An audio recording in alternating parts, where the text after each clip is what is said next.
Hey guys, नमस्कार, आदाब, सत श्री अकाल एंड केम छो। क्या हाल चाल है मेरे प्यारे लाल बाल गोपाल। आप सभी का बहुत बहुत स्वागत है आपके अपने अमेजिंग से प्लेटफॉर्म फिजिक्स वाला पर, आपके अपने अमेजिंग से चैनल उड़ान वाईटी पर, राइट।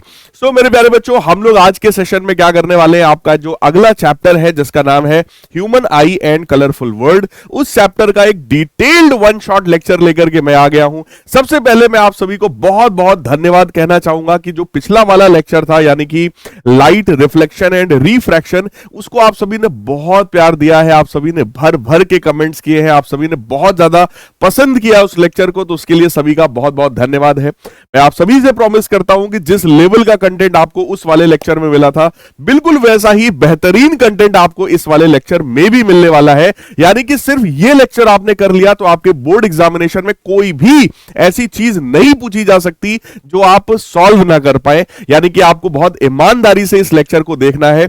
और इस सेशन को, इस वन शॉट को शुरू करने से पहले एक मोटिवेशनल शायरी आप सभी प्यारे प्यारे बच्चों के नाम करता हूं। हार हरा दे अभी वो पल नहीं आया, हार हरा दे अभी वो पल नहीं आया, सब्र करने वालों के हाथ में कभी फल नहीं आया। हार हरा दे अभी वो पल नहीं आया, सब्र करने वालों के हाथ में कभी फल नहीं आया। और जो करना चाहते हो वो आज करो, जो करना चाहते हो वो आज करो, क्योंकि कल कल करने वालों का कभी कल नहीं आया। तो मेरे प्यारे बच्चों, काल करे सो आज करे, आज करे सो अब, कल में प्रलय होएगी तो बहुरी करेगो कब। तो मेरे प्यारे बच्चों, ये आप सभी ने सुन रखा होगा।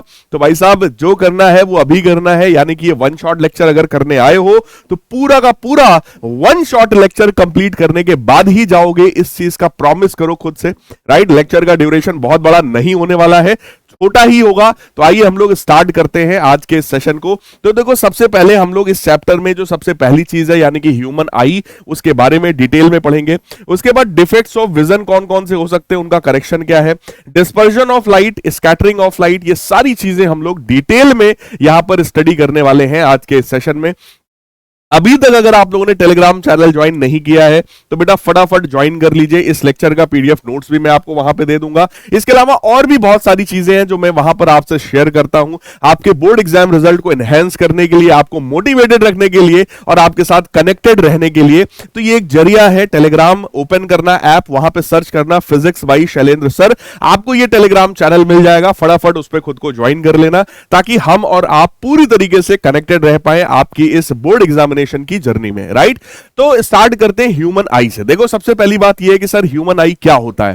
बेटा, ह्यूमन आई एक नेचुरल ऑप्टिकल इंस्ट्रूमेंट है, यानी कि ये वो इंस्ट्रूमेंट है जो नेचर ने हम लोगों को प्रोवाइड किया है और इसी के थ्रू हम लोग किसी भी चीज को देख पाते हैं। यानी कि इसका जो फंक्शन है वो काफी हद तक कैमरा के जैसा है। जैसे कैमरा का काम होता है ना कि सामने वाली उस पिक्चर को कैप्चर करना, राइट, बिल्कुल उसी तरीके से हमारी आंखें भी सामने वाले को कैप्चर करती हैं और उसको हमें दिखाती है कि भाई सामने कौन यहां पर खड़ा हुआ है, right. So our eyes is most important natural optical instrument. The eye resembles a camera in many ways, it has nearly a spherical shape. यानी कि हम लोग की जो आईज होती है बेटा, उनका जो शेप है वो नियरली स्फेरिकल शेप होता है। अब ये जो एक स्ट्रक्चर है, बहुत प्यारा सा कलरफुल एक डायग्राम यहां पर बना हुआ है ह्यूमन आई का। आप लोग भी कोशिश करें कि आप इस तरीके का डायग्राम बनाएं, लेकिन अगर आप इस तरीके का नहीं भी बना सकते तो एक बेसिक डायग्राम भी अगर आप बनाएंगे तो चलेगा, कोई दिक्कत नहीं है। देखो, हमारी ह्यूमन आई में सबसे फ्रंट वाला ये जो पोर्शन होता है बेटा, इस फ्रंट वाले पोर्शन का नाम होता है कॉर्निया, ठीक है। कॉर्निया ही हमारे ह्यूमन आई का वो पार्ट होता है जिसके थ्रू सारी लाइट रेज अंदर हमारे आईज में एंटर करने वाली, यानी कि एकदम फ्रंट पोर्शन का नाम कॉर्निया होता है, ठीक है। यहां बीच में हमारा आई लेंस होता है। ये आई लेंस एक कॉन्वेक्स लेंस होता है जो कि प्रोटीन या फाइबर जेली लाइक सब्सटेंस होता है, उसका बना हुआ होता है, प्रोटीन का, है ना। फिर यहां पर बता रहे हैं कि कॉर्निया और लेंस के बीच में जो लिक्विड भरा होता है उसको हम लोग क्या बोलते हैं, एक्वस ह्यूमर। कॉर्निया और लेंस के बीच में यहां पर इस वाले पोर्शन में जो लिक्विड भरा होता है बेटा, उसका नाम होता है एक्वस ह्यूमर। लेंस के पीछे जो लिक्विड भरा होता है उसका नाम होता है विट्रियस ह्यूमर, है ना, उसको विट्रियस चैम्बर बोलते हैं। और जो लिक्विड भरा हुआ है उसका नाम होता है विट्रियस ह्यूमर। आपकी ह्यूमन आई के ये जो लेंस है, इस लेंस को अपनी जगह पर रोकने का काम करता है ये सस्पेंसरी लिगामेंट्स, है ना। ये सस्पेंसरी लिगामेंट्स क्या करते हैं, ये आपके उस लेंस को उस जगह पर होल्ड करने की की हेल्प करते हैं, यानी कि उस लेंस को वहां पर होल्ड करके रखने का काम ये लिगामेंट्स करते हैं, ठीक है। और यहीं पे आपका जो आई है उसके बीच वाला ये जो पोर्शन होता है, राइट, वहां पर प्यूपिल होता है, उसी प्यूपिल के थ्रू ही सारी लाइट रेज आपकी आईज में एंटर करती है, और प्यूपिल को कंट्रोल करने का जो काम होता है वो आइरिस करता है। तो ये जो देखो मसल्स यहां पे दिख रही है ना, ये वाली जो मसल्स है, ये वाली जो मसल्स है ब्लू कलर की दिख रही है ना, ये जो मसल्स है इनका नाम आइरिस है। और आइरिस के जस्ट सेंटर में एक छेद होता है जिसको प्यूपिल कहते हैं, उसी प्यूपिल से लाइट रे आपकी आंखों के अंदर एंटर कर रही होती है, राइट। अब यहां पीछे वाले पार्ट पे आ जाओ। पीछे वाले पार्ट में एकदम पीछे ये जो स्क्रीन टाइप का होता है, इसी को बेटा रेटिना कहा जाता है। कोई भी जो इमेज फॉर्म होती है आपके ह्यूमन आई में वो इसी रेटिना पर होती है। अगर इमेज रेटिना पर बनी है बेटा तो हमें ऑब्जेक्ट दिखाई पड़ता है, लेकिन अगर इमेज रेटिना के पहले बन जाए या रेटिना के बाद में बन जाए तो वो ऑब्जेक्ट हमें दिखाई नहीं पड़ता है। इस बात को ध्यान रखिएगा, उसके बारे में भी आगे डिटेल में हम लोग बात करेंगे। सबसे पीछे वाली जो लेयर है इसका नाम स्क्लेरा होता है, और स्क्लेरा के और इस रेटिना के जस्ट बीच में जो लेयर है उसका नाम कोरॉइड होता है। हालांकि इतना डिटेल में हमें फिजिक्स में जाने की जरूरत नहीं है ना, हमें कोई फर्क इससे नहीं पड़ता।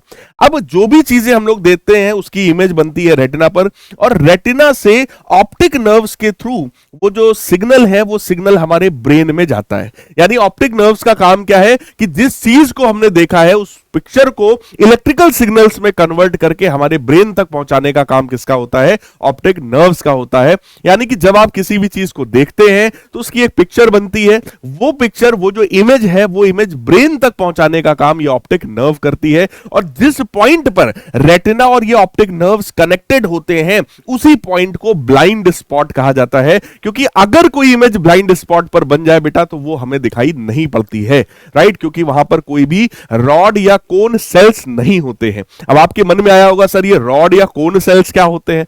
आज आप पूरा डिटेल में डिस्कशन करते हैं। अभी तक तो मैं आपको हिंट दे रहा था, अब असली पिक्चर यहां पर शुरू हुई है, right.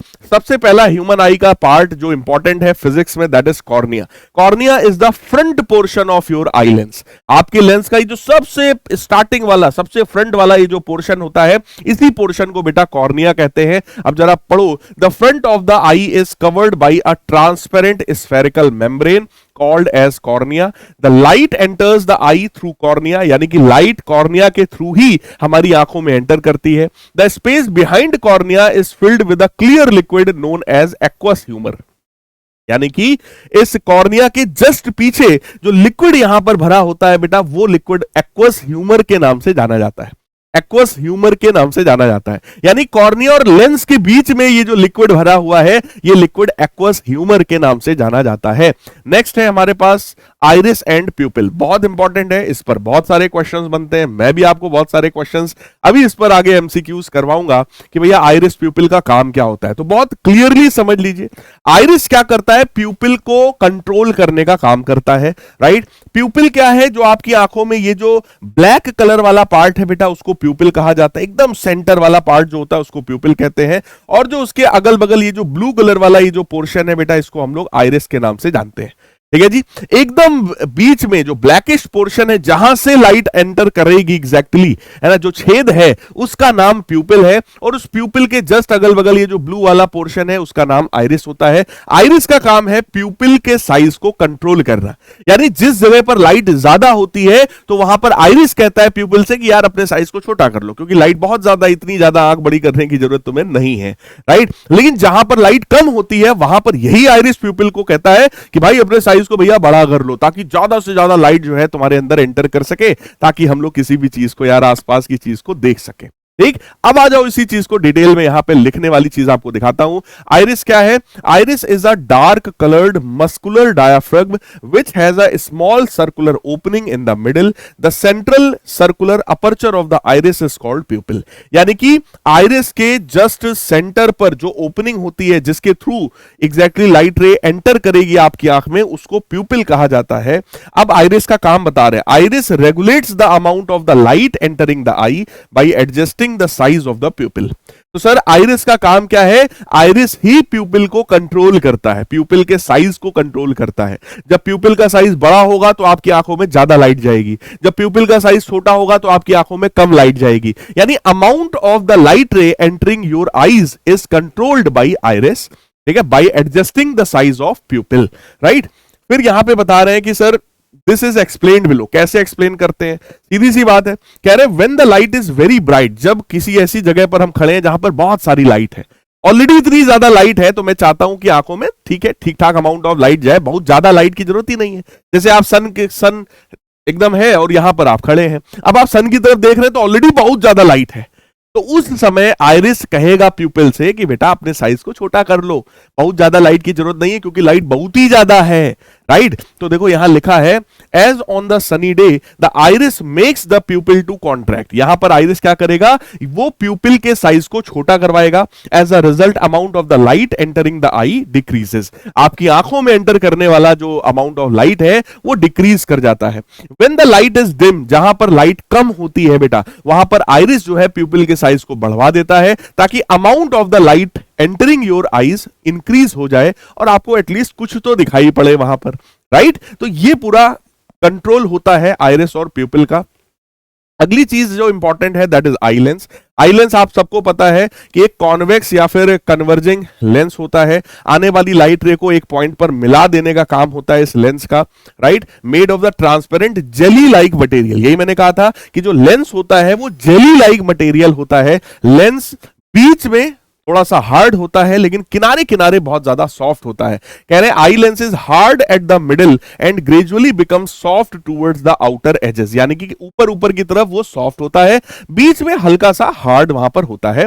The eye lens is held in the position by ciliary muscles, यानी कि सिलियरी मसल्स का काम होता है आई लेंस को उसकी पोजीशन में हेल्ड करके रखना, उसकी पोजीशन में रोक करके रखना। सिलियरी मसल्स का ही समझ लो एक पार्ट है सस्पेंसरी लिगामेंट्स। बाकी अपन लोग तो यार देखो फिजिक्स वाले हैं, है ना, बायो वालों की तरह बहुत ज्यादा डेप्थ में तो अपने को पता नहीं है, राइट। हम लोग तो सिर्फ उतनी बातें करते हैं जितना हमारे फिजिक्स में रिक्वायर्ड है ना, इससे ज्यादा हमें बिल्कुल जरूरत नहीं है बहुत ज्यादा डेप्थ में घुस के इसके बारे में जानने समझने की। तो आप कह सकते हो कि जो सिलियरी मसल्स है उसी का एक पार्ट है सस्पेंसरी लिगामेंट्स, जिसका काम है आई लेंस को उसकी जगह पर होल्ड करके रखना। The curvature and therefore the eye lens may be changed by the action of the ciliary muscles, यानी कि जो सिलियरी मसल्स या ये जो सस्पेंसरी लिगामेंट्स हैं इन्हीं के थ्रू इस आई लेंस के साइज को बढ़ाया या घटाया जा सकता है।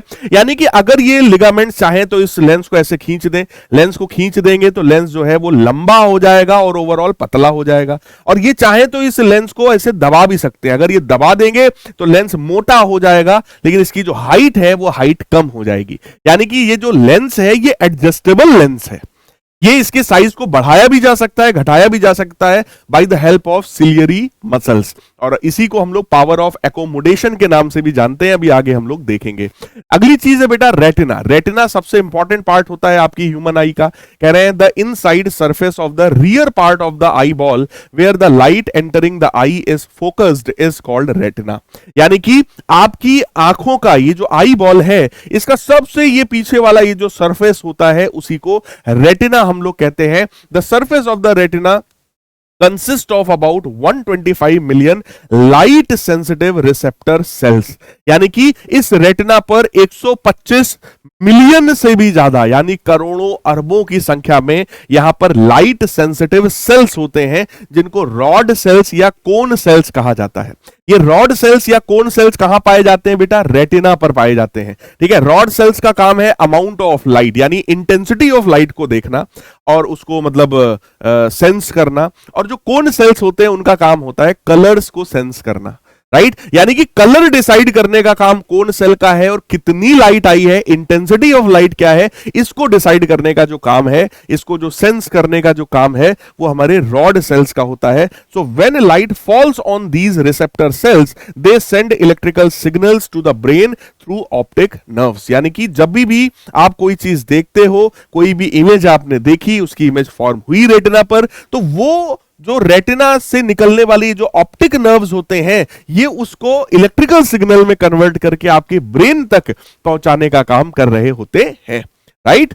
फिर आइए अगले पॉइंट की बात करते हैं। सर ब्लाइंड स्पॉट क्या है? ब्लाइंड स्पॉट वही पॉइंट है जहां पर ये जो ऑप्टिक नर्व्स हैं ये इस रेटिना से कनेक्ट होती हैं ऑप्टिक नर्व जिस पॉइंट पर रेटिना से कनेक्ट होती हैं, अगर उस पर्टिकुलर पॉइंट की बात करें तो वहां पर ना तो रॉड सेल्स होती हैं बेटा, ना तो कोन सेल्स होती हैं। यानी कि वहां पर अगर कोई इमेज बन गई, ना तो उसकी इंटेंसिटी को आइडेंटिफाई कर पाएंगे, ना तो उसके कलर को आइडेंटिफाई कर पाएंगे। इसीलिए उस पॉइंट को ब्लाइंड स्पॉट कहा जाता है, क्योंकि उस पॉइंट पर बने हुए किसी भी इमेज को हम देख नहीं पाएंगे। So there is no rod और cones present at that point where optic nerve leaves the eyeball to go the brain. यानी कि ऑप्टिक नर्व जिस पॉइंट पर आई बॉल को छोड़कर ब्रेन की तरफ जा रही है, उस पर्टिकुलर पॉइंट पर ना तो रॉड सेल्स होती है, ना तो कोन सेल्स होती हैं। So any image if formed at this point, there is no signal send to the brain. कोई भी इमेज अगर इस पॉइंट पर बनेगी तो ब्रेन की तरफ कोई सिग्नल नहीं जाएगा। As the result the object is not seen, हम उसको नहीं देख पाएंगे। This part is therefore called blind spot of the eye. इसी को इसी वजह से ब्लाइंड स्पॉट के नाम से हम लोग जानते हैं। तो आई थिंक आप लोगों को पूरी पूरी बातें समझ में आ गई हैं। यही बेसिक पॉइंट्स हैं हमारी ह्यूमन आई में, है ना। ह्यूमन आई में सबसे इंपॉर्टेंट पॉइंट कौन सा था यार? कॉर्निया था। उसके बाद बेटा प्यूपिल और आइरिस, जिसमें आइरिस जो है वो प्यूपिल के साइज को कंट्रोल करता है।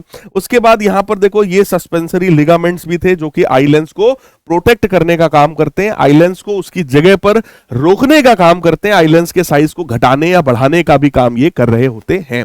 उसके बाद यहां पे रेटिना होती है, ठीक है। रेटिना पर ही इमेज का फॉर्मेशन होता है और रेटिना से ही निकलकर ऑप्टिक नर्व्स जो हैं वो ब्रेन की तरफ जाती हैं। रेटिना पे रॉड सेल्स और कोन सेल्स प्रेजेंट होती हैं, राइट। रॉड सेल्स का काम है इंटेंसिटी ऑफ लाइट को रेगुलेट करना, आइडेंटिफाई करना, और कोन सेल्स का काम होता है कलर ऑफ लाइट को आइडेंटिफाई करना, right.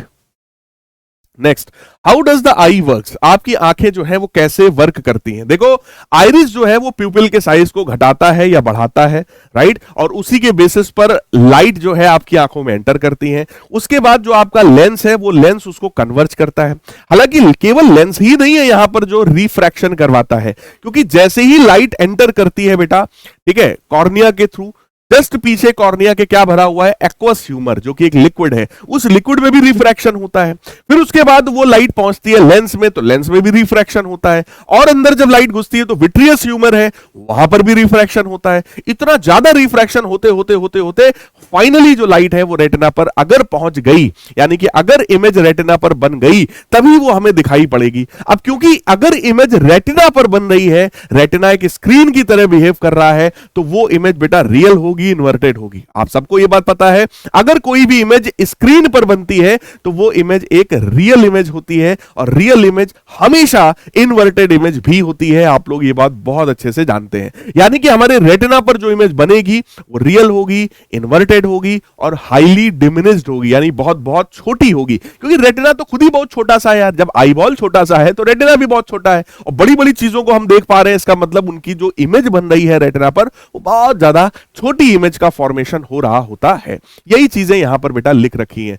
Why does it take some times to see object in a dim room when you enter the room from bright sunlight outside? आपसे कह रहे हैं जब आप बाहर धूप से अचानक से जब आप कमरे में घुसते हैं जहां पर लाइट नहीं थी, तो थोड़ा थोड़ा अंधेरा अंधेरा रहता है, थोड़ा टाइम लगता है आपको दिखने में, है ना। उसके बाद आपको दिखना नॉर्मली स्टार्ट हो जाता है। तो होता क्या है बेटा, जब आप धूप में खड़े थे तो भैया आइरिस ने कहा प्यूपिल को कि यार साइज छोटा कर लो, लाइट बहुत ज्यादा, इतनी लाइट की जरूरत नहीं है, थोड़ा छोटा कर लो अपने साइज को।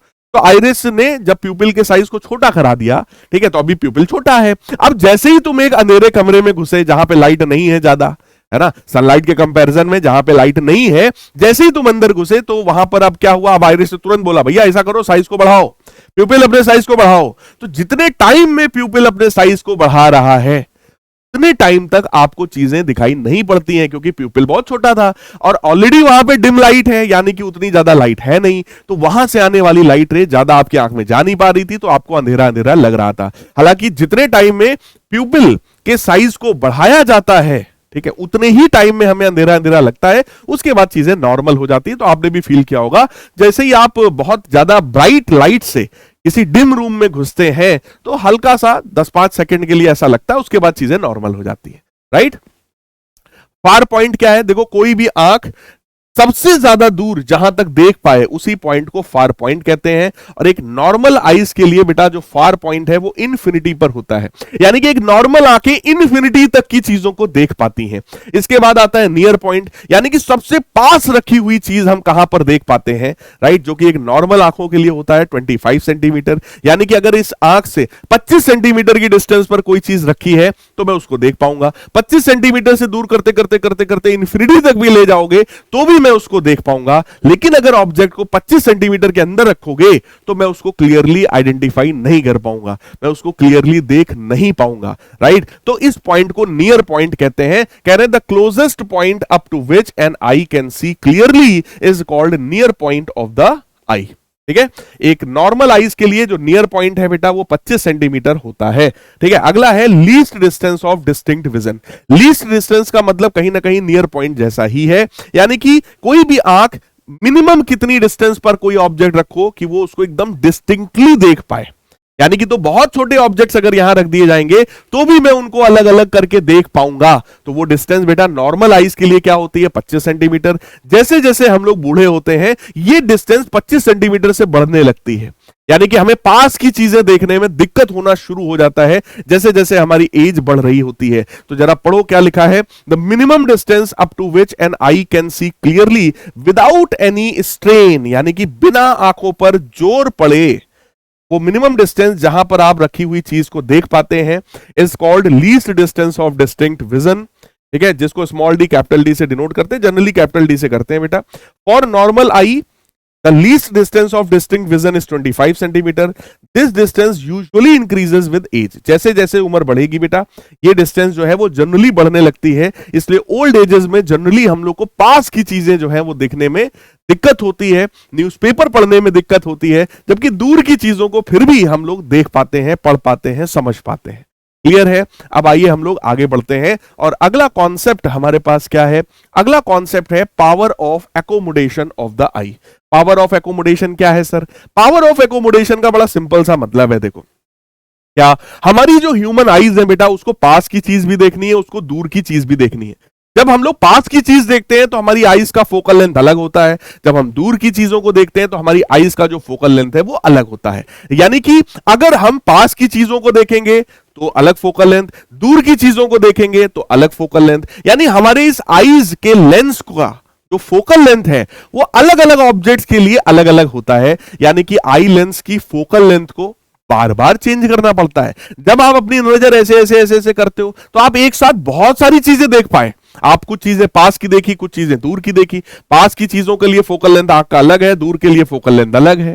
तो इस चीज को करने का काम जो है वो सिलियरी मसल्स कराती हैं। सिलियरी मसल्स आपकी आई लेंस के साइज को बढ़ा भी सकती हैं, घटा भी सकती हैं। यानी कि जो लेंस है वो लेंस पतला भी हो सकता है, वो लेंस ऐसे मोटा भी हो सकता है। ये काम, ये प्रॉपर्टी जो है इसी को हम लोग पावर ऑफ एकोमोडेशन ऑफ आई के नाम से जानते हैं, राइट। तो जरा आइए पढ़ते हैं एक एक पॉइंट क्या लिखा है। A normal I can C both distant and near by objects clearly. यानी कि अगर कोई नॉर्मल आंखें हैं तो वो दूर की चीज या पास की चीज दोनों देख सकती है clearly. For a clear vision the image of any object must fall on the retina. यानी कि क्लियरली कोई चीज देखने के लिए इमेज रेटिना पर बननी चाहिए।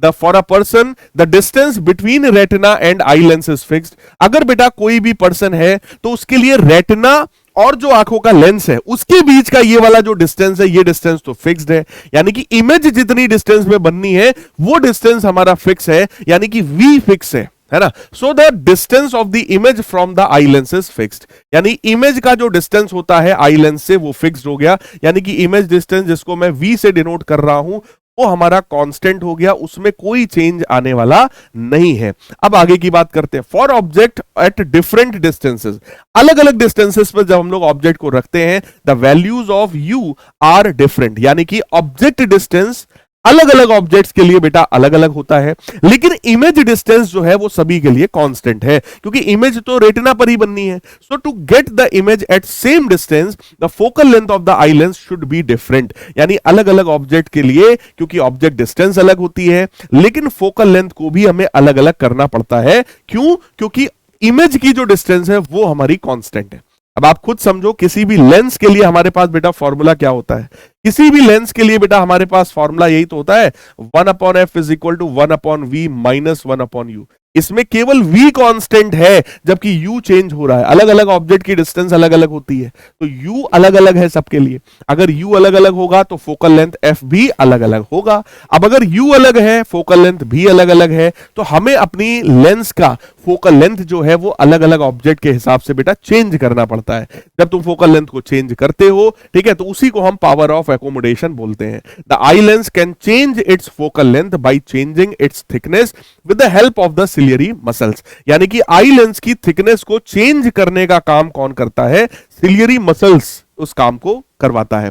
The property due to which eye lens is able to change its focal length is called accommodation of the eye. यानी कि हमारी आई लेंस के फोकल लेंथ को चेंज करने की जो प्रॉपर्टी है उसी को पावर ऑफ एकोमोडेशन कहा जाता है। और इस चीज में आपके आई लेंस का हेल्प कौन करता है? Ciliary muscles, right. अब अगली चीज हमारे पास यहां पर क्या है? पावर ऑफ एकोमोडेशन ऑफ आई में अब यहां कुछ पॉइंट्स बता रहे हैं कि अगर कोई ऑब्जेक्ट बहुत दूर रखा होता है, फार पॉइंट मतलब दूर रखा हुआ कोई ऑब्जेक्ट है, राइट। तो जब कोई ऑब्जेक्ट बेटा दूर रखा होता है तो उस ऑब्जेक्ट से लाइट रेज निकलती हैं। आपकी ये जो आई लेंस है, आप देखो ये रिलैक्स्ड है, नॉर्मल लेंस है, ठीक है। ये जो लेंस है आपका आंखों का जो है ये रिलैक्स्ड फॉर्म में होता है। और जब आई लेंस आपका रिलैक्स्ड होता है, बहुत ध्यान से देखना, दूर से लाइट रेज आ रही हैं, रिलैक्स्ड स्टेट में है, यानी कि ये वाला लेंथ इसका ज्यादा है, यानी कि लेंस आपका पतला है। रिलैक्स्ड फॉर्म में होने का मतलब लेंस कैसा है? लेंस यहां पर थिन है, लिख रहा हूं रिलैक्स्ड लेंस है, ठीक है। यानी कि रिलैक्स्ड कहने का मतलब थिन लेंस है। लेंस की थिकनेस नहीं बड़ी है, लेंस पतला सा है, लेंस पतला सा है, राइट, उसकी थिकनेस नहीं बड़ी है। हाँ, और इसकी वजह से बेटा क्या होता है, जब ये लेंस पतला होता है ना, तो ये वाला जो डिस्टेंस है ये बड़ा हो जाता है। अब सोचो यहीं पर अगर ये लेंस इतना मोटा हो जाता, लेंस ही इतना मोटा हो जाता, तो ये इमेज का डिस्टेंस कम हो जाता। कहने का मतलब जब लेंस पतला होता है, लेंस रिलैक्स्ड होती है, आईज रिलैक्स्ड होती हैं, उस कंडीशन में ये जो फोकल लेंथ है या ये जो इमेज डिस्टेंस है, ये इमेज डिस्टेंस बेटा ज्यादा होता है। यानी कि अगर लेंस तुम्हारा रिलैक्स्ड है, थिन है, तो फोकल लेंथ जो आपके आईज का है वो कंपैरेटिवली ज्यादा होता है। पढ़ो जरा, यहां पर लिखा हुआ है, in this condition focal length is maximum. Check कर लो, फोकल लेंथ मैक्सिमम है ना। Thickness of the lens is minimum. Lens की जो थिकनेस है बेटा, जो चौड़ाई है वो मिनिमम है, यानी कि लेंस थिन है, फोकल लेंथ इसका जो है वो ज्यादा है, या कह लो कि जो इमेज डिस्टेंस है वो इसका ज्यादा है। क्लियर है? अब आगे की बात करते हैं। अगर कोई ऑब्जेक्ट नियर पॉइंट पे रखा होता है, यानी आंखों के पास में कहीं पे रखा हुआ है, तो यहां से भी लाइट रे निकलेगी। इस कंडीशन में ये जो हमारा लेंस है ये रिलैक्स्ड नहीं है, ये जो लेंस है हमारा, वो लेंस हमारा थिक हो गया है। अगर लेंस हमारा थिक हो गया है बेटा, तो इस कंडीशन में क्या होगा? लेंस ऐसे चौड़ा होगा, तो ये वाला जो डिस्टेंस है ये डिस्टेंस कम मिल पाएगा। यानी कि अगर लेंस थिक है, मैं लिख रहा हूं, अगर लेंस थिक है, अगर लेंस थिक है तो बेटा इस कंडीशन में फोकल लेंथ जो है वो कम हो जाती है।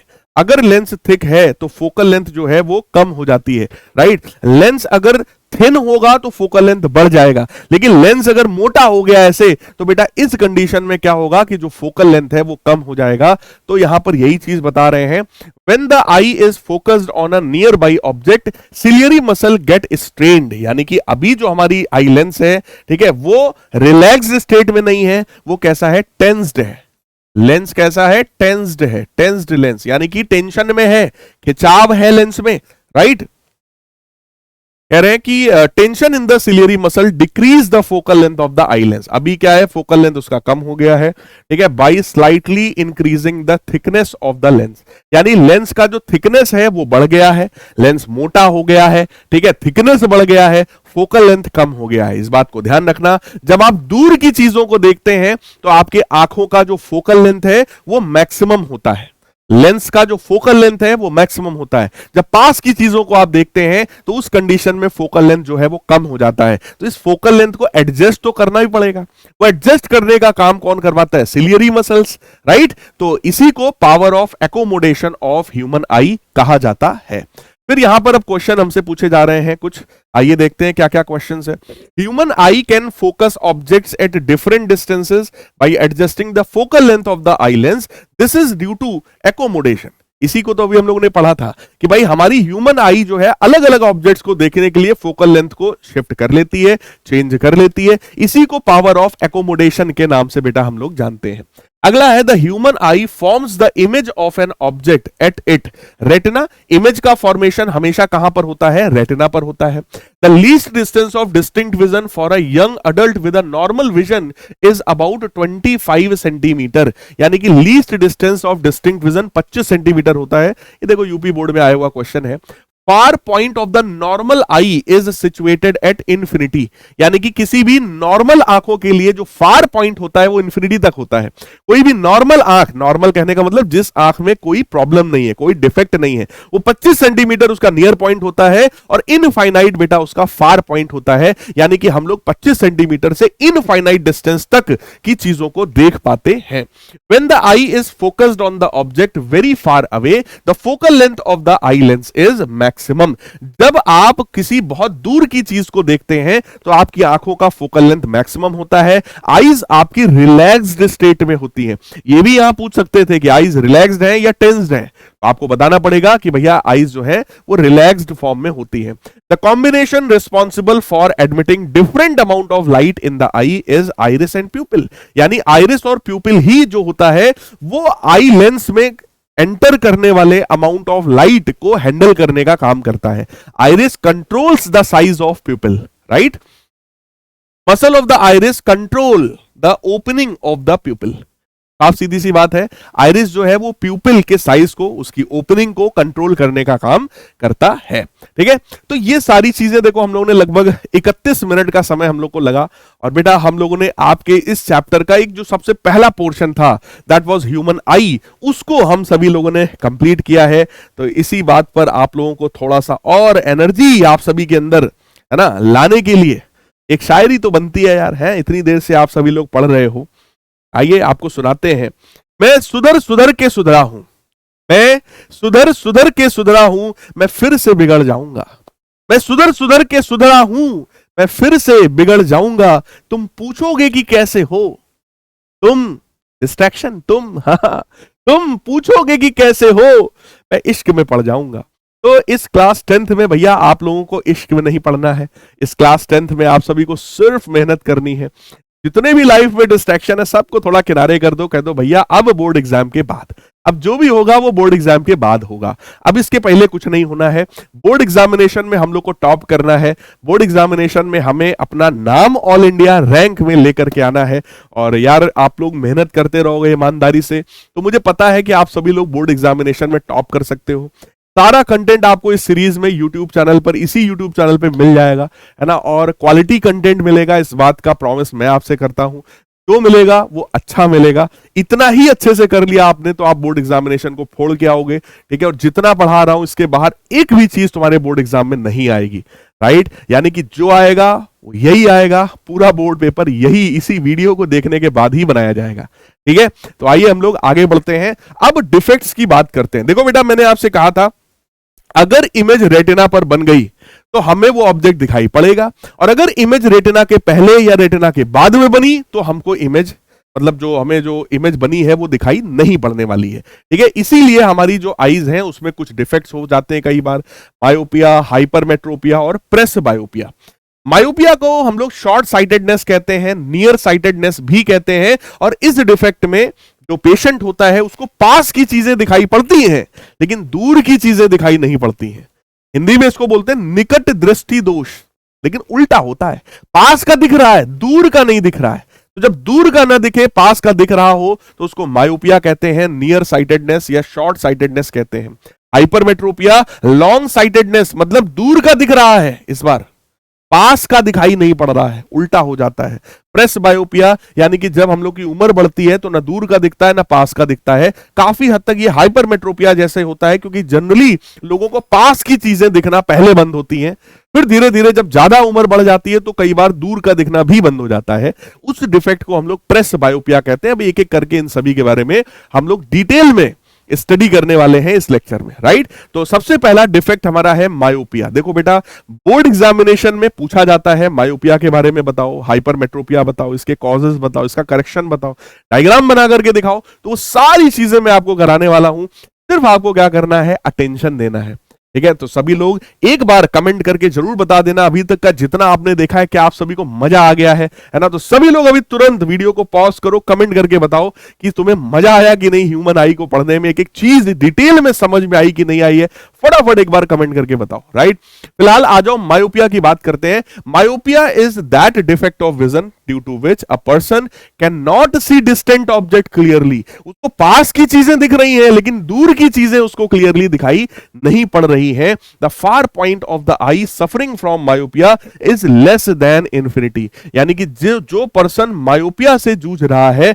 उसका जो फार पॉइंट, जो कि नॉर्मली इन्फिनिटी पर होता है, वो इन्फिनिटी से थोड़ा पहले की तरफ शिफ्ट कर गया है।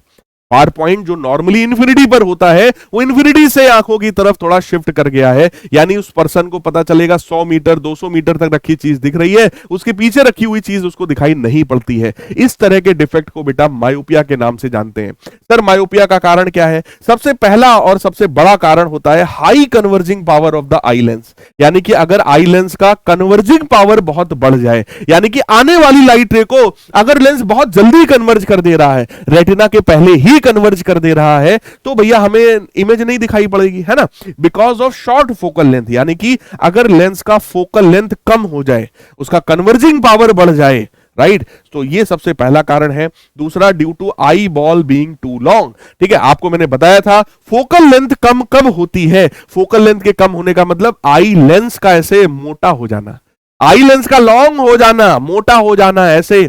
ठीक है, जब लेंस ऐसा होता है, पतला सा होता है, तो यहां पर फोकल लेंथ बढ़ता है, और जब लेंस ऐसा हो जाता है तो भैया फोकल लेंथ कम हो जाता है। सारी चीजें मैं आपको पढ़ा चुका हूं, डिटेल में समझा चुका हूं। तो यहां लिखा है due to high converging power of the eye lens, या शॉर्ट फोकल लेंथ, या फिर eye ball being too long. ठीक है, ये दो इसके कारण होते हैं, बहुत ज्यादा पूछा जाता है। What are the causes of myopia, तो आप बताएंगे। अब ये सबसे पहला डायग्राम है बेटा, जो डिफेक्टेड आई है, जिस आंख में प्रॉब्लम है, जरा होता क्या है समझो। अगर कोई भी ऑब्जेक्ट हमारा इन्फिनिटी पर है, देखो बेटा सबसे पहला कॉन्सेप्ट समझो, अगर ऑब्जेक्ट इन्फिनिटी पर होता है, ठीक है, तो उस उधर से आने वाली light rays parallel to each other होती है। इन्फिनिटी में रखा ऑब्जेक्ट है तो आने वाली light rays parallel to each other होती है, और पैरेलल आने वाली लाइट रेस जैसे ही लेंस पे पड़ी, क्योंकि लेंस का कन्वर्जिंग पावर ज्यादा था, तो उसने पहले ही इसको कन्वर्ज कर दिया, यानी इमेज पहले ही बना दिया। जो इमेज बननी चाहिए थी रेटिना पर, उसने पहले ही बना दी। क्योंकि इमेज पहले ही बन गई है, तो ये इमेज हमें दिखाई नहीं पड़ने वाली है, क्योंकि ये रॉड या कोन सेल्स तक पहुंची ही नहीं। रॉड या कोन सेल्स कहां पर थी? रेटिना पर। अगर ये इमेज रेटिना पर बनी होती तो हमें दिख जाता। ठीक है, तो हमने सोचा कि यार जरा इस पर्सन से पूछो, भैया इन्फिनिटी में यहां रखा है, तुम्हें दिख रहा है क्या? वो बोलेगा भैया नहीं दिख रहा। हमने कहा थोड़ा इससे पास लाओ, पास लाओ, पास लाओ। जैसे ही हम यहां पहुंचे, हमने कहा भैया दिख रहा है क्या? उसने कहा हाँ अब दिख रहा है। यानी कि यहां पर अगर कोई चीज मैं रखूंगा तो यहां से निकलने वाली लाइट रे देखो कहां पहुंच रही है, रेटिना पर पहुंच रही है। यानी यहां पर जो इमेज बन रही है रेटिना पे, वो उसको दिखाई पड़ रही है। इसका मतलब इस तरह का जो पर्सन होता है, उसके लिए यहां पर कोई ऑब्जेक्ट अगर रखोगे तो उसको दिखेगा, लेकिन इसके पीछे रखोगे तो उसको दिखाई नहीं पड़ेगा। कहने का मतलब जो फार पॉइंट इन्फिनिटी पर होता है, वो फार पॉइंट खिसक कर आंखों की तरफ कहीं पहुंच गया है, और उस पर्सन का फार पॉइंट यहां पर हो गया है। फार पॉइंट ऑफ दिस आई, इस आंखों का फार पॉइंट यहां हो गया है। नॉर्मल आंखों के लिए फार पॉइंट इंफिनिटी पर होता है, लेकिन इस मायोपिक आई के लिए ये कहां पर हो गया है? इस पॉइंट पर पहुंच गया है। यानी कि तुम्हें करना अब क्या है? कुछ ऐसा जुगाड़ निकालो कि जो ऑब्जेक्ट इंफिनिटी पर रखा हो, उसकी एक इमेज तुम इस फार पॉइंट पर बनवा पाओ। जो ऑब्जेक्ट इंफिनिटी पे रखा हो, उसकी इमेज तुम इस फार पॉइंट पर बनवा पाओ। अगर ऐसा कुछ जुगाड़ तुमने निकाल लिया, तो भाई फार पॉइंट पे रखी चीज तो उसको आराम से वैसे ही दिखाई पड़ रही थी। यानी कि जो चीज यहां पे रखी थी बेटा, उसको वैसे ही दिखाई पड़ रही थी। तो मैं क्या करूंगा, जो ऑब्जेक्ट इंफिनिटी पे रखा होगा, ठीक है, उसकी मैं इमेज यहां पर इस फार पॉइंट पर बनवाने की कोशिश करूंगा। और इस काम को करने के लिए आपको एक चश्मा पहनना पड़ेगा, जो कि चश्मा होगा कॉनकेव लेंस का। जो कि चश्मा होगा किसका, कॉनकेव लेंस का। तो आपको क्या करना पड़ेगा, आपको एक कॉनकेव लेंस का इस तरीके का एक चश्मा पहनना पड़ेगा, चश्मा बनवाना पड़ेगा। अपने इस लेंस में कॉनकेव लेंस आपको लगवाना पड़ेगा। होगा क्या, कॉनकेव लेंस क्या करेगा, कॉनकेव लेंस जो ऑब्जेक्ट हमारा इन्फिनिटी पे रखा है, जो ऑब्जेक्ट हमारा इन्फिनिटी पे रखा है, वहां से आने वाली लाइट रे को हल्का सा डाइवर्ज करेगा, और जब पीछे बढ़ाओगे तो वो लाइट रेज यहां कहीं पर जाकर के ऐसा लगेगा कि यहीं से वो लाइट रेज निकली थी, क्योंकि डाइवर्ज करता है ना। पीछे की तरफ बढ़ाओगे तो वो फार पॉइंट पर जाकर के बन रहा होगा। यानी कि इन्फिनिटी पे रखे हुए ऑब्जेक्ट की एक वर्चुअल इमेज में बनाने वाला हूं, कहां पर, far point of that myopic person पर, राइट। इन्फिनिटी पे रखे हुए ऑब्जेक्ट की इमेज में कहां बनवाऊंगा, far point of myopic eye पर, है ना, फार पॉइंट पर मैं इमेज बनवाऊंगा। और यहां पे रखी हुई इमेज से जब कोई लाइट रे निकलती है तो वो सीधे सीधे रेटिना पे जाती है, तो कोई बवाल ही नहीं है, कोई सिस्टम ही, मतलब कोई प्रॉब्लम ही नहीं है यहां पे भैया। इन्फिनिटी पे रखा ऑब्जेक्ट है, लाइट रेज आई हैं, इसने डाइवर्ज किया, पीछे हमने बढ़ाया, तो इसकी एक वर्चुअल इमेज बन गई है फोकस पर, ठीक है। तो मैं क्या करूंगा, कॉनकेव लेंस का सर काम क्या है, कॉनकेव लेंस का काम है इन्फिनिटी पर रखे हुए ऑब्जेक्ट की एक वर्चुअल इमेज बनाना, कहां पर, फार पॉइंट पर इमेज बनाना। अगर इमेज आप लोग फार पॉइंट पर बना पाते हो तो आप समझ लो आपको वो ऑब्जेक्ट जो है बड़े आराम से दिखाई पड़ने वाला है, आपको बहुत क्लियरली वो ऑब्जेक्ट जो है वो दिखाई पड़ने वाला है, राइट है। तो यहां पर हम लोग वही काम कर रहे हैं, देखो लिखा भी है वही सारी चीजें। अब आ जाओ एक न्यूमेरिकल करते हैं, थोड़ा सा आपको और क्लैरिटी मिलेगा। Far point of the myopic person is 80 centimetre in front of the eye, what is the nature and power of the lens required to correct the defect. सबसे पहली बात, अगर हमसे बात बेटा किया जा रहा है मायोपिक पर्सन, मायोपिया हुआ है, तो भैया किस तरह का लेंस यूज करना है, what is the nature of lens. तो ये आपको साफ साफ बता देना चाहिए कि सर अगर मायोपिया की बात हो रही है तो ये डाइवर्जिंग लेंस होना चाहिए, this must be a diverging lens. Nature कैसा है भैया, डाइवर्जिंग लेंस है। डाइवर्जिंग लेंस का नाम क्या होता है, कॉनकेव लेंस। लेकिन ये गलती मत करना कि आपसे कहा गया कि नेचर बताओ लेंस का और तुमने लिखा कॉनकेव लेंस, गलत हो जाएगा। नेचर डाइवर्जिंग लेंस है, हमें कौन सा लेंस चाहिए, कॉनकेव लेंस, लेकिन उसका नेचर कैसा है, डाइवर्जिंग लेंस। इस बात को बेटा ध्यान रखना, क्वेश्चन को ध्यान से पढ़ना, पूछ क्या रहा है, राइट। हमसे कह रहा है पावर भी बता दो, अच्छा ठीक है। देखो एक बात समझो, कभी भी जब बात मायोपिया का किया जाएगा, हमेशा के लिए दिमाग में सेट कर लो, अगर बात मायोपिया के लिए हो रहा है तो ऑब्जेक्ट कहां पर होता है बेटा, इन्फिनिटी पर। लेंस के लेफ्ट में है, इसलिए मैं इसको माइनस इन्फिनिटी भी लिख दूं तो कोई बुराई इसमें नहीं है ना, ठीक है। ऑब्जेक्ट इन्फिनिटी पर, इमेज कहां पे बनेगी, इमेज मेरे को बनवाना है इस फार पॉइंट पर। फार पॉइंट कहां है, 80 सेंटीमीटर, क्योंकि लेंस के लेफ्ट में ही फार पॉइंट है, तो मैं इसको लिखूंगा माइनस का 80 सेंटीमीटर, माइनस का 80 सेंटीमीटर। यानी कि जब बात मायोपिया का किया जाएगा तो ऑब्जेक्ट डिस्टेंस बेटा हमेशा माइनस इन्फिनिटी होगा, ऑलवेज ऑलवेज। मायोपिया का क्वेश्चन है, u की वैल्यू हमेशा माइनस इन्फिनिटी होगी, क्वेश्चन में नहीं दिया जाएगा, अंडरस्टूड है भाई। मायोपिया में क्या होता है, दूर की चीज देखने में प्रॉब्लम है, तो हम ऑब्जेक्ट को दूर ही तो रखेंगे, तो इन्फिनिटी पर हम ऑब्जेक्ट को रखेंगे और इमेज कहां बनवाओगे, फार पॉइंट पर। फार पॉइंट था 80 सेंटीमीटर, तो माइनस 80 सेंटीमीटर हमने रखा, क्योंकि इमेज जो है लेफ्ट में ही तो बन रही है। अब तुम लेंस फॉर्मूला लगा दो, 1 upon F is equal to 1 upon V minus 1 upon U होता है बेटा। तो 1 upon minus 80 minus 1 upon minus infinity, 1 upon infinity 0 होता है, तो माइनस का 1/80 is equal to 1 upon length. इससे फोकल लेंथ हमें मिल गया माइनस का 80 सेंटीमीटर, फोकल लेंथ मिल गया माइनस का 80 सेंटीमीटर। यानी हमको एक ऐसा लेंस चाहिए जिसका फोकल लेंथ माइनस 80 सेंटीमीटर हो, लेकिन हमसे सर फोकल लेंथ नहीं पावर पूछा गया। पावर जो होता है बेटा वो 100 अपॉन फोकल लेंथ होता है, अगर फोकल लेंथ सेंटीमीटर में हो तो, और ये सेंटीमीटर में ही था, तो हम जाओ वैल्यू रखते हैं हम लोग भैया, ये बन जाएगा 100 अपॉन माइनस का 80, 0 0 कैंसिल होगा, माइनस का 5 upon 4 dioptre, that is the power of that lens required. यानी कि हम लोग को एक कॉनकेव लेंस चाहिए, वो भी ऐसा लेंस चाहिए जिसका पावर माइनस का 5/4 डायोप्टर के बराबर होना चाहिए। बहुत ध्यान से, बहुत कंसंट्रेशन से बेटा देख लो क्वेश्चन, इस तरह का न्यूमेरिकल आप लोगों से बोर्ड एग्जामिनेशन में पूछा जा सकता है। बहुत सिंपल है but it is very important. हमेशा याद रखना, जब बात मायोपिया का होगा तो यू की वैल्यू हमेशा माइनस इन्फिनिटी होगी, v की वैल्यू हमेशा माइनस का फार पॉइंट होगा, ठीक है, तो निगेटिव फार पॉइंट। अब बात आई एक क्वेश्चन और 2023 में पूछा गया, कह रहे हैं person suffering from myopia can not see distant objects clearly. कह रहे हैं मायोपिया है तो दूर की चीज नहीं देख पा रहा, तो सही बात है, पास का दिखता है दूर का नहीं दिखता है, तो ये पॉइंट तो सही है। कन्वर्जिंग लेंस इज यूज, भैया बिल्कुल गलत है, डाइवर्जिंग लेंस हमें यूज करना है, यानी कि हमारा असर्शन ट्रू है लेकिन जो रीजन है वो फॉल्स है। असर्शन सही है बेटा लेकिन जो रीजन है वो गलत हो गया। डाइवर्जिंग लेंस यूज करते हैं, कन्वर्जिंग लेंस इसके लिए हम यूज नहीं करते हैं, राइट। आगे हाइपरमेट्रोपिया, लॉन्ग साइटेडनेस, फार साइटेडनेस, इसका मतलब क्या है, दूर की चीजें दिखाई पड़ रही हैं लेकिन पास की चीज दिखाई नहीं पड़ रही है। दूर का सब दिख रहा है लेकिन पास की चीजें बेटा हमें क्लियरली दिखाई नहीं पड़ती हैं इस वाले डिफेक्ट में।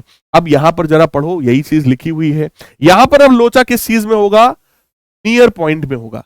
कोई भी ऐसा पर्सन जिसको हाइपरमेट्रोपिया हुआ है उसके नियर पास वाले पॉइंट में प्रॉब्लम हुई है, ठीक है। जब मायोपिया की बात होती है तो वहां फार पॉइंट डिस्टर्ब होता है, फार पॉइंट आंखों की तरफ आ जाता है। इस बार क्या हुआ होगा, जो नियर पॉइंट था वो आंखों से दूर चला गया होगा। नॉर्मल आंखों के लिए जो 25 सेंटीमीटर पे होता है वो खिसक करके पता चला 50 सेंटीमीटर हो गया।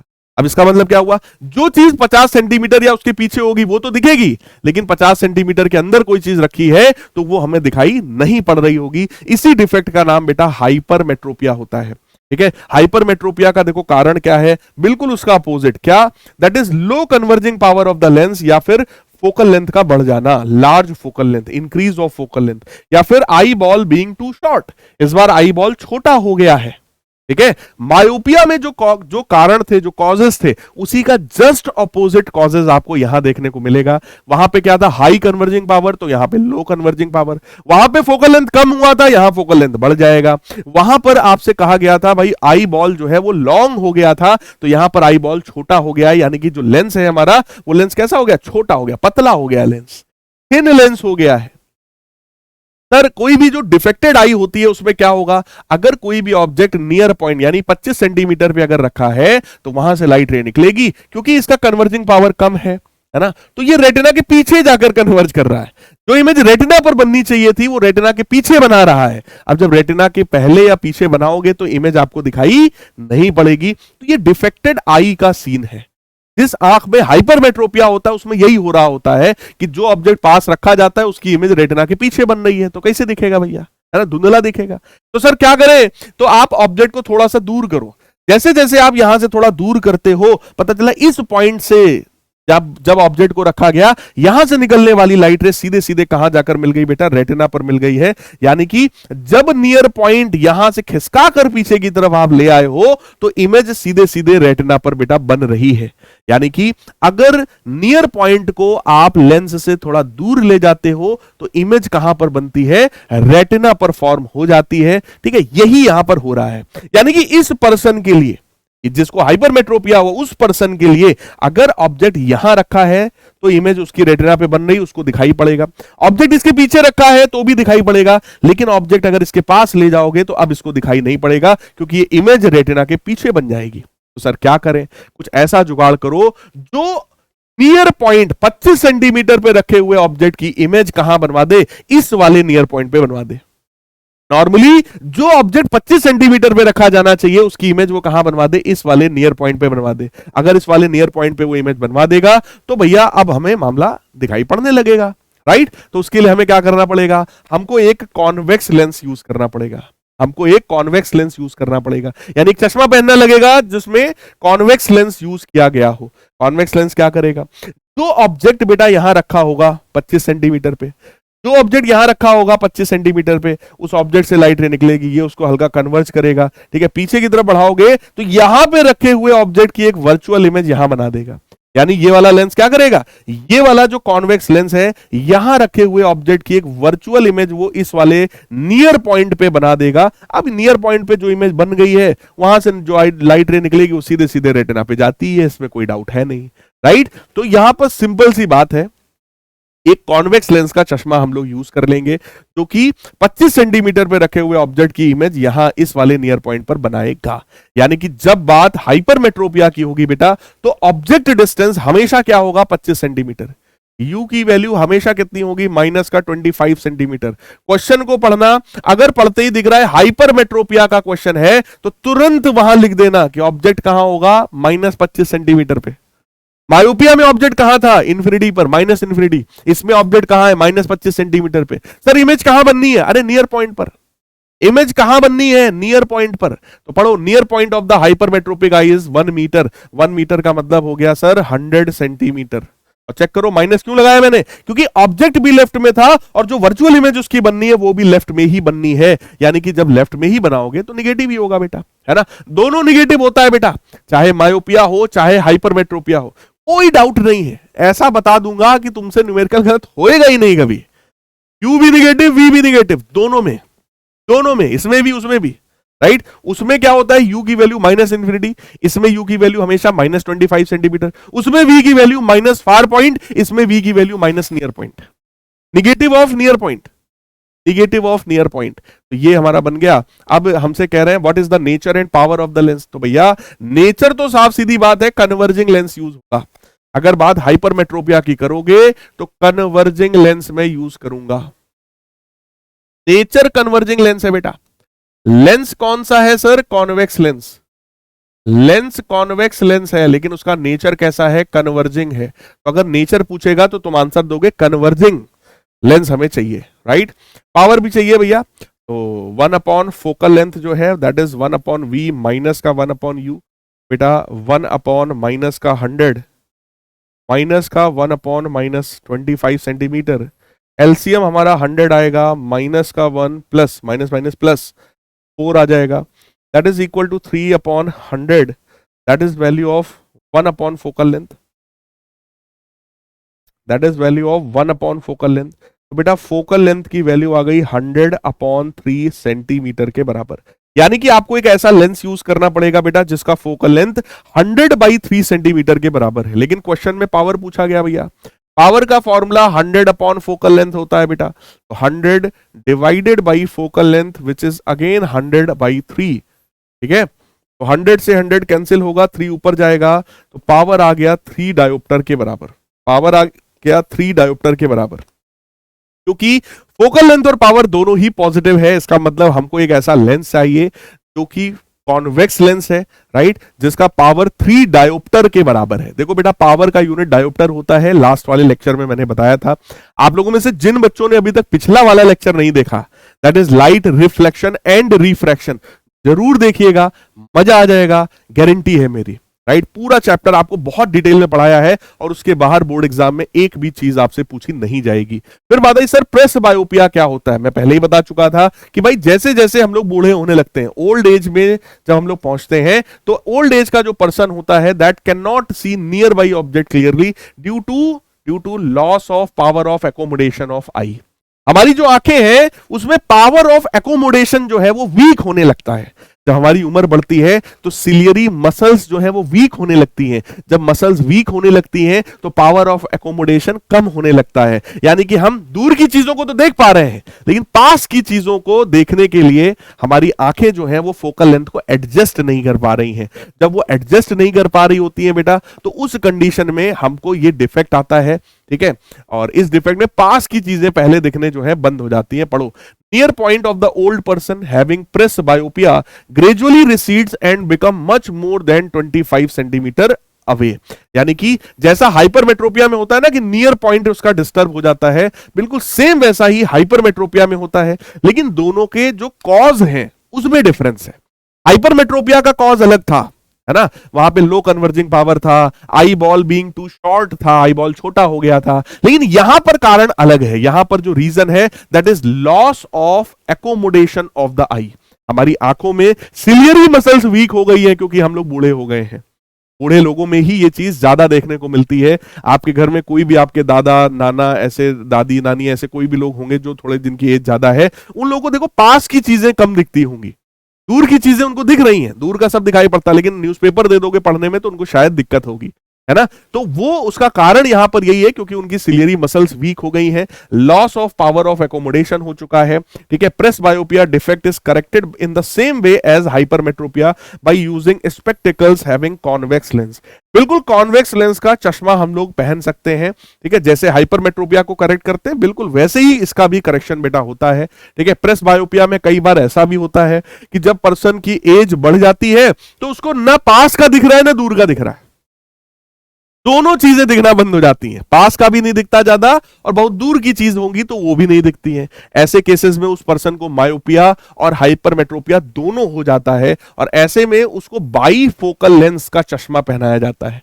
उसको ऐसा चश्मा पहनाया जाता है जिस चश्मे में ऊपर वाला ये जो पोर्शन है, ऊपर वाला ये जो पोर्शन है वो कॉनकेव लेंस होता है दूर की चीजों को देखने के लिए, और ये जो नीचे वाला जो पोर्शन होता है बेटा, नीचे वाला ये जो पोर्शन हमारा है, ये वाला पोर्शन हमारा कॉन्वेक्स लेंस का होता है पास की चीजों को पढ़ने के लिए।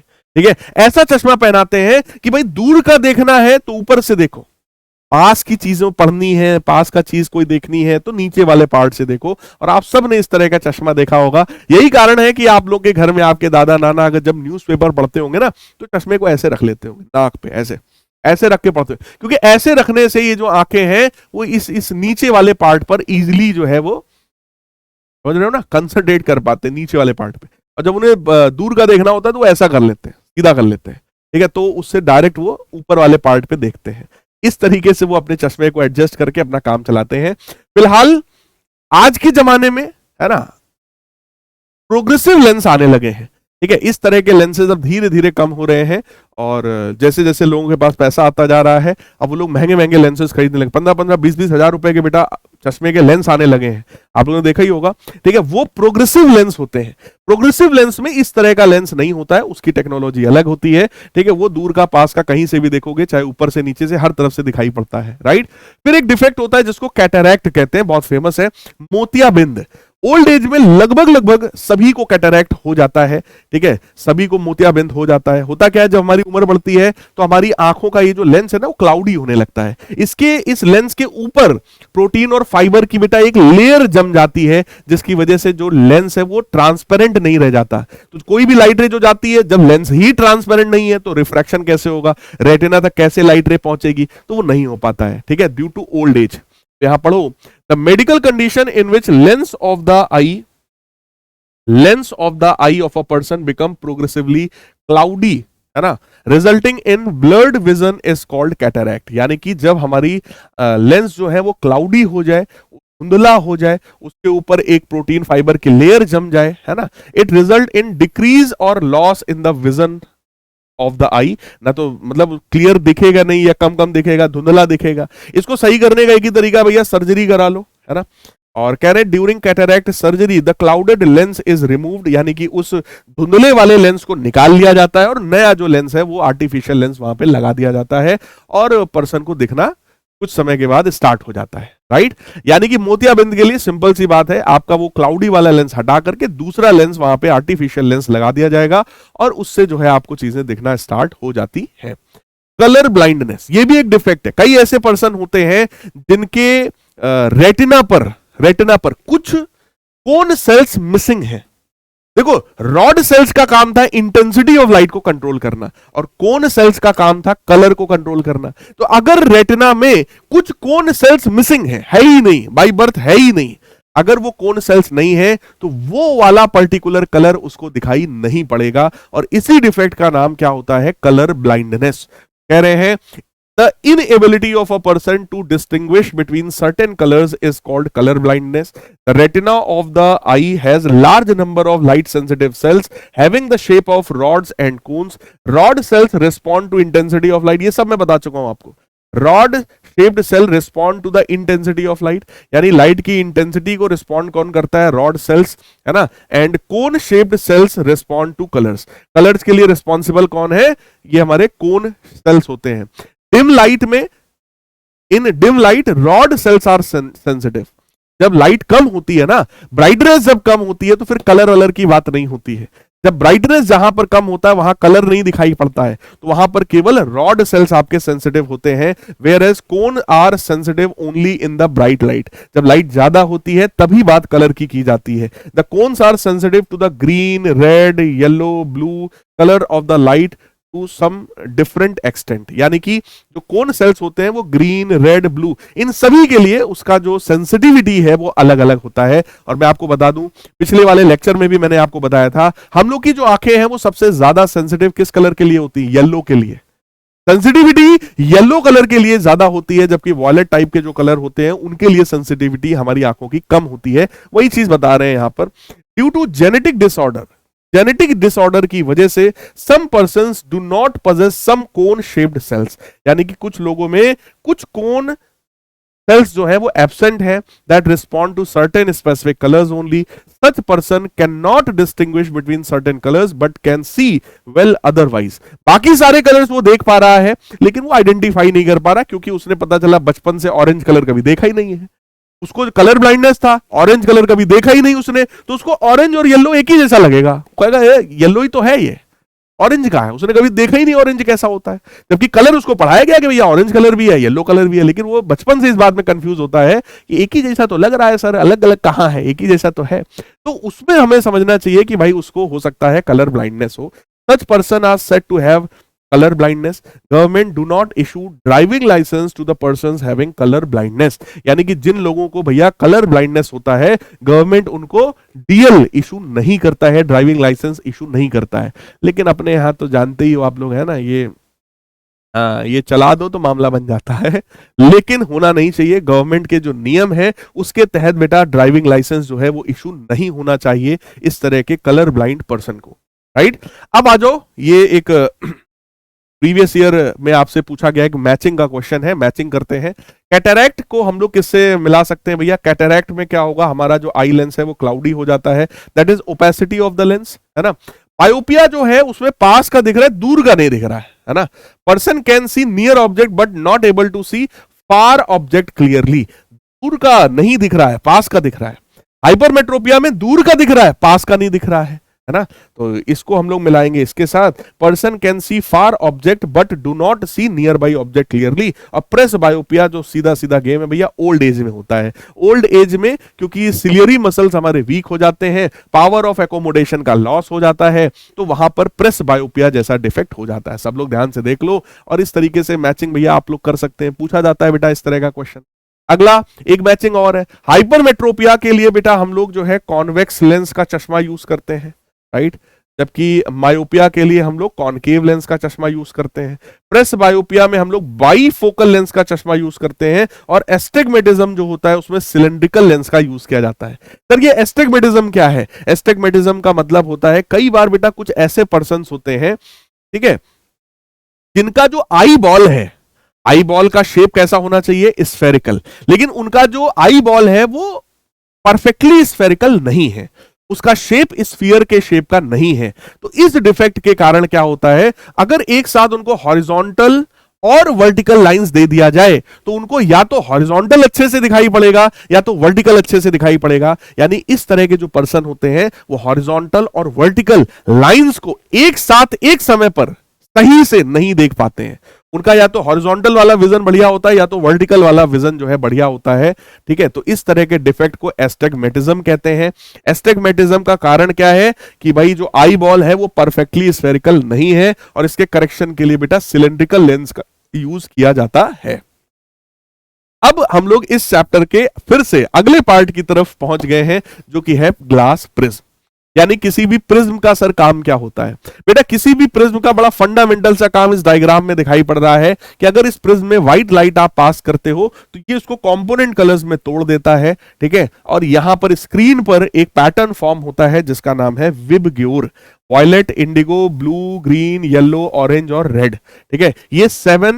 ये मेन 7 प्राइमरी कलर्स होते हैं विबग्योर, है ना, violet, indigo, blue, green, yellow, orange और रेड। तो व्हाइट लाइट, सनलाइट जब आप प्रिज्म से पास कराते हो तो वो उसको कंपोनेंट कलर्स में ब्रेक करने का काम करता है, क्योंकि अलग अलग कलर जो होता है बेटा उसका वेवलेंथ अलग अलग होता है।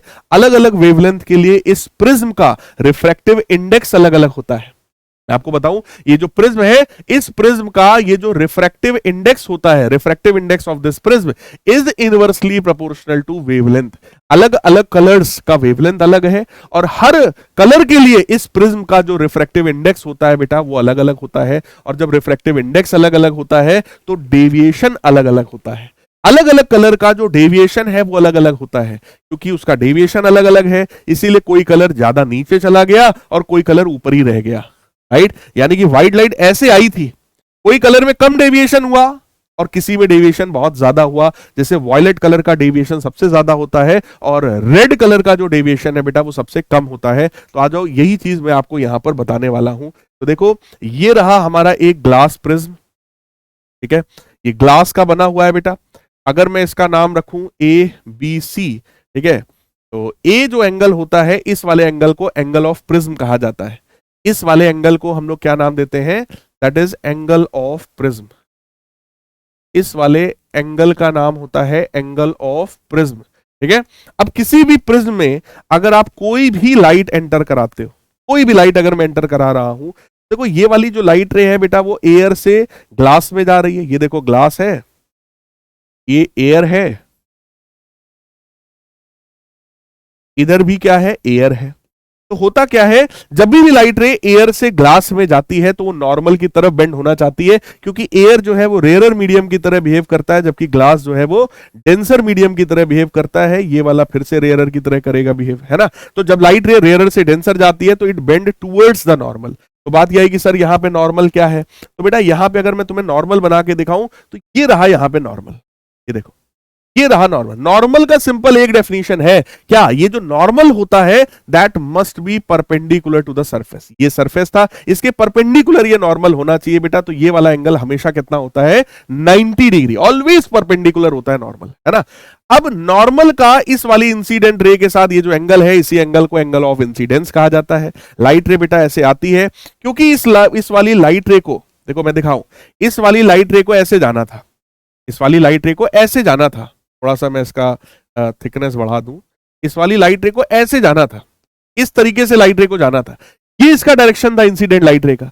बट होता क्या है यहां पर, क्योंकि जब लाइट रे रेयर से डेंसर जाती है तो दिस लाइट रे bend towards the normal. Normal नीचे है तो ये लाइट रे नॉर्मल की तरफ बेटा बेंड हो जाती है, नॉर्मल की तरफ ये लाइट रे जो है वो बेंड हो जाती है। ये आने वाली लाइट रे क्या हुआ, ये देखो ये लाइट रे नॉर्मल की तरफ बेंड हो गई। आने वाली लाइट रे का क्या हुआ, ये लाइट रे नॉर्मल की तरफ भाई साहब बेंड हो गई है। आने वाली जो लाइट रे है तुम्हारी वो क्या हुआ, नॉर्मल की तरफ कुछ इस तरीके से बेंड हो गई है ना। लाइट रे नॉर्मल की तरफ क्या हुआ, बेंड हो गई है। इसी लाइट रे को, हाँ ठीक है जी, लाइट रे नॉर्मल की तरफ बेंड हो गई है। अब फिर से वही बात आई कि ये वाली जो लाइट रे है, ये वाली जो लाइट रे है, अब ये डेंसर से रेयर मीडियम में जा रही है। जब लाइट रे रेयर से डेंसर जाती है तो नॉर्मल की तरफ बेंड होती है। जब वही लाइट रे बेटा तुम्हारी डेंसर से रेयर में जाएगी तो it will bend away from normal. तो हमको यहां फिर से नॉर्मल बनाना पड़ेगा। और नॉर्मल का डेफिनेशन भाई साहब बड़ा नॉर्मल है, बड़ा सिंपल है कि नॉर्मल हमेशा क्या होता है, इस सरफेस के परपेंडिकुलर, है ना। ये हमारा सरफेस है, ये हमारा सरफेस है, इस सरफेस के परपेंडिकुलर होता है नॉर्मल। तो इसका नाम मैंने रखा N2। ये हमारा नॉर्मल है जो कि इस वाली सरफेस के परपेंडिकुलर है। अब होता क्या है कि लाइट रे को जाना था ऐसे, लाइट रे को जाना था ऐसे, ऐसे जाना था, but it will bend away from normal. तो लाइट रे कुछ इस तरीके से बेटा चला जाएगा, लाइट रे कुछ इस तरीके से चला जाएगा। It will bend away from normal, it will bend away from normal. बढ़ा देते हैं भैया, हाँ, it will bend away from normal. तो जो लाइट रे ऐसे आई थी वो रेयर से डेंसर की तरफ जा रही थी तो नॉर्मल की तरफ बेंड हुई है। फिर जो लाइट रे को ऐसे जाना था क्योंकि वो डेंसर से रेयर जा रही है तो नॉर्मल से अवे चली गई है। तो ये लाइट रे ओवरऑल इस तरीके से चली जाती है। यानी कि एक हिसाब से अगर आप देखो, है ना, एक हिसाब से अगर देखो तो ये आने वाली जो लाइट रे थी इसका नाम है इंसिडेंट रे, ये जो अंदर जो लाइट रे गई है इसका नाम है रिफ्रैक्टेड रे, और ये जो बाहर लाइट रे निकल गई बेटा इसका नाम क्या है, इमर्जेंट रे, राइट। ये वाली लाइट रे कौन सी थी हमारी, this is incident ray, incident ray, ये इंसिडेंट लाइट रे है। ये वाली जो लाइट रे है बेटा इसका नाम क्या होता है, दिस इज रिफ्रैक्टेड रे। मैं यही लिख रहा हूं नीचे, बहुत ध्यान से समझ लेना भाई। ये क्या है, दिस इज रिफ्रैक्टेड रे। और बेटा जो लाइट रे इधर निकल गई है, इस निकलने वाली लाइट रे का बेटा नाम होता है इमर्जेंट रे, इमर्जेंट रे। यानी कि एक हिसाब से समझो तो कोई भी प्रिज्म आने वाली लाइट रे को अपने बेस की तरफ बेंड करने का काम करता है। सर ये बेस क्या है बेटा, बेस होता है एंगल ऑफ प्रिज्म के जस्ट अपोजिट वाली साइड को बेस कहते हैं। एंगल ऑफ प्रिज्म के जस्ट अपोजिट वाली साइड को बेस कहते हैं, इसके अपोजिट वाली साइड को क्या बोलते हैं, बेस बोलते हैं। यानी कि यहां पर एक SSS मैंने आप लोगों को, जो बच्चे उड़ान 3.0 के हैं, तो मैंने उनको बताया था कि भाई बेबी को बेस पसंद है। बेबी कौन है, ये वाली लाइट, आने वाली ये जो लाइट है यही बेबी है ना। आने वाली ये जो लाइट है भैया, यही लाइट क्या है, यही बेबी है। ये जो बेबी है इस बेबी को बेस पसंद है, इसलिए जो बेबी है वो बेस की तरफ बेंड हो गई है, राइट। आने वाली लाइट रे को जाना था किधर, जाना था इस डायरेक्शन में, लेकिन वो ऐसे निकल रही है, बेस की तरफ बेंड हो गई है। तो किसी भी प्रिज्म का काम है बेसिकली आने वाली लाइट रे को अपने बेस की तरफ बेंड कराना, उसको डेविएट करा देने का काम करता है कोई भी प्रिज्म। ठीक है, अब अगर यहां पे समझा जाए तो आपको एक बात ये समझ में आएगी कि यार इस प्रिज्म ने लाइट रे को कितना घुमा दिया, कितना घुमा दिया। लाइट रे जा रही थी ऐसे, लेकिन इसने ऐसे घुमा दिया, यानी कि इस वाले एंगल को बेटा डेल्टा कहा जाता है। डेल्टा का मतलब एंगल ऑफ डेविएशन, डेल्टा का मतलब एंगल ऑफ डेविएशन। तो इस प्रिज्म ने क्या किया, आने वाली लाइट रे को अपने बेस की तरफ डेविएट करा दिया है। ठीक है, और इसी एंगल को एंगल ऑफ डेविएशन कहते हैं। ये आपका एंगल ऑफ इंसिडेंस है, angle of deviation, angle of prism. और ये वाला जो एंगल है बेटा, इस वाले एंगल का नाम होता है angle of emergence. Angle of incidence, angle of emergence, angle of prism, और ये क्या है delta, that is angle of deviation, that is angle of deviation. इन सभी एंगल्स में मैं आपको एक रिलेशन बता सकता हूं, क्लास 12 में डिराइव कराऊंगा जब आप लोग थोड़ा और बड़े होंगे। That is angle of prism plus angle of deviation. Angle of prism plus angle of deviation is equal to angle of incidence plus angle of emergence. Class 12 का फॉर्मूला है, बट आप लोग डेरिवेशन ना सही बट फॉर्मूला तो दिमाग में रख ही सकते हैं, आसान फॉर्मूला है। ठीक है, क्या है फॉर्मूला, एंगल ऑफ प्रिज्म और एंगल ऑफ डेविएशन को जब आप ऐड करोगे तो वो angle of incidence plus angle of emergence के बराबर होगा। ठीक है, angle of emergence plus angle of incidence के बराबर होगा। ठीक है, तो कई बार यही पूछ दिया जाता है बेटा कि प्रिज्म दिया हुआ है, जरा नेमिंग चेक करो, कौन कौन सा नेमिंग सही है और कौन कौन सा नेमिंग गलत है। यही पूछा, अभी मैं आपको एक क्वेश्चन कराता हूं इस चीज पे। फिलहाल ये फॉर्मूला है angle of prism plus angle of deviation is equal to angle of incidence plus angle of emergence. इस चीज का डेरिवेशन आपको क्लास 12th में मिलेगा, 12th लेवल का फॉर्मूला है। ठीक है, इसके बाद अब मैं आपको इसी प्रिज्म का रिफ्रैक्टिव इंडेक्स बताना चाहता हूं। देखो, ये जो प्रिज्म हमारा होता है ना बेटा, इस प्रिज्म का रिफ्रैक्टिव इंडेक्स जो है उसका फॉर्मूला होता है sine A plus delta minimum by 2, sine A plus delta minimum by 2 upon sine A by 2, जहां पर ए क्या है, ए का मतलब एंगल ऑफ प्रिज्म है, डेल्टा मिनिमम का मतलब हो गया it is minimum angle of deviation. ठीक है, it is minimum angle of deviation, यानी कि कोई भी जो प्रिज्म है वो मिनिमम कितना डेविएट कर सकता है आने वाली लाइट रे को, उसको हम लोग बोलते हैं एंगल ऑफ मिनिमम डेविएशन। ठीक है, ये सब बातें क्लास 12th में होगी, मैं आपको सिर्फ फॉर्मूला भी बता दे रहा हूं। ठीक है, केवल फॉर्मूला जान लो, इस फॉर्मूले का यूज तुमसे 10th में नहीं कराया जाएगा कभी भी, राइट। तो इससे आपको एक बात ये पता चलनी चाहिए कि भाई रिफ्रैक्टिव इंडेक्स जो होता है that is sine A plus delta minimum by 2 upon sine A by 2। और अगर मैं आपको बताऊं ये प्रिज्म एंगल अगर बहुत छोटा है, अगर ये प्रिज्म एंगल 10 डिग्री 12-15 डिग्री के आसपास, मतलब छोटा है प्रिज्म एंगल, तो ऐसी कंडीशंस में एक फॉर्मूला और बनता है बेटा, that is this minimum deviation angle is equal to refractive index minus 1 times angle of prism। यानी कि अगर स्मॉल प्रिज्म एंगल है, मैं लिख रहा हूं this is for small prism angle, अगर प्रिज्म एंगल कम है, ठीक है, प्रिज्म का जो एंगल है अगर वो बहुत छोटा है, उस कंडीशन में ये फॉर्मूला यूज होता है। और अगर ये एंगल ए बहुत छोटा नहीं है तो उस कंडीशन में ये ऊपर वाला फॉर्मूला यूज करते हैं। अगर एंगल ए आपका 60 डिग्री है, 70 डिग्री है तो ये यूज करोगे, 10 डिग्री 15 12 डिग्री 18 डिग्री है तो नीचे वाला फॉर्मूला हम यूज कर सकते हैं। तो फिलहाल फॉर्मूला तो आपको यूज करना ही नहीं है 10th क्लास में। आपको मोटा मोटा आपके दिमाग में ये सेट होना चाहिए कि भाई किसी भी प्रिज्म का ये जो डेविएशन होता है, किसी भी प्रिज्म में लाइट रे का ये जो डेविएशन है, एंगल ऑफ डेविएशन जो है, that is directly proportional to refractive index. यानी कि जितना ज्यादा रिफ्रैक्टिव इंडेक्स है बेटा, डेविएशन उतना ही ज्यादा होने वाला है। यानी जिस कलर के लिए डेविएशन ज्यादा है, उस कलर का रिफ्रैक्टिव इंडेक्स भी ज्यादा था। आप सीधी सी बात है, deviation is directly proportional to refractive index. और हम लोग ने पीछे देखा था कि भैया refractive index inversely proportional to wavelength होता है।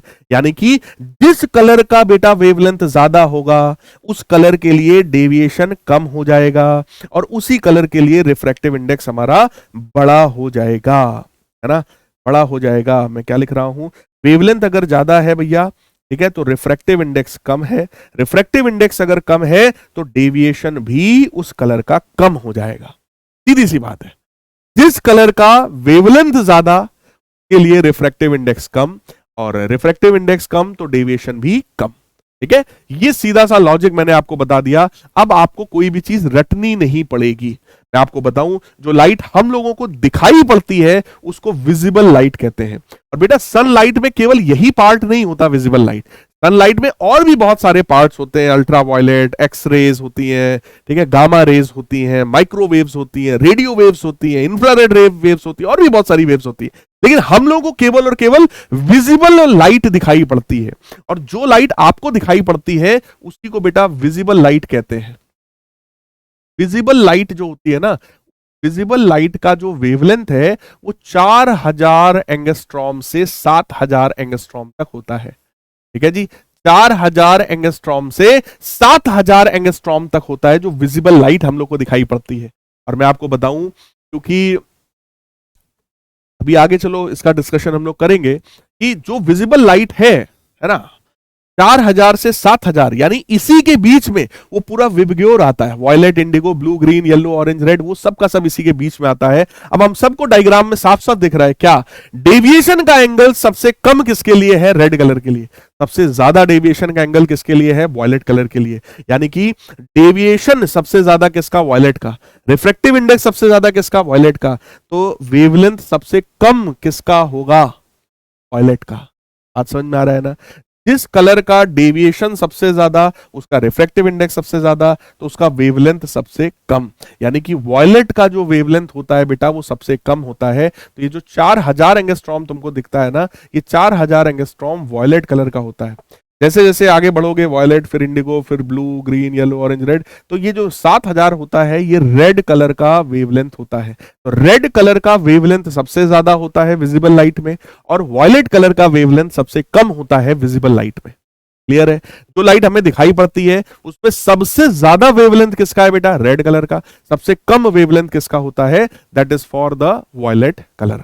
वॉयलेट कलर का वेवलेंथ कम, रेड कलर का वेवलेंथ सबसे ज्यादा। कह रहे in the following diagram correctly marked angles are, इनमें से कौन सा एंगल सही मार्क है। बहुत ध्यान से देखो, एंगल ऑफ इंसिडेंस गलत है भैया, ये होता है एंगल ऑफ इंसिडेंस।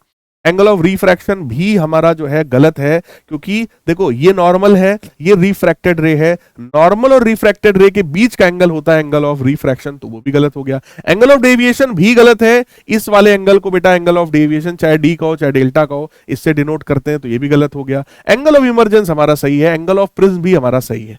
केवल दो एंगल यहां पर सही है, that is angle of prism and angle of emergence. बाकी सारे एंगल्स जो है वो गलत यहां पर दिखाए गए थे। क्वेश्चन कह रहे असर्शन में the angle through which ray of light bends on passing through the prism is called angle of deviation. बिल्कुल सही है कि भाई जाने वाली लाइट रे जितने एंगल बेंड हो जाती है उसी एंगल को हम लोग एंगल ऑफ डेविएशन कहते हैं। सही बात है। The peculiar shape of the prism, peculiar मतलब स्पेशल शेप, जो प्रिज्म का एक स्पेशल शेप होता है, that makes the emergent ray bend at the angle to the direction of the incident ray. बिल्कुल सही है, यानी कि यहां पे असर्शन भी सही है, रीजन भी सही है, और रीजन जो है वो करेक्ट एक्सप्लेनेशन भी है।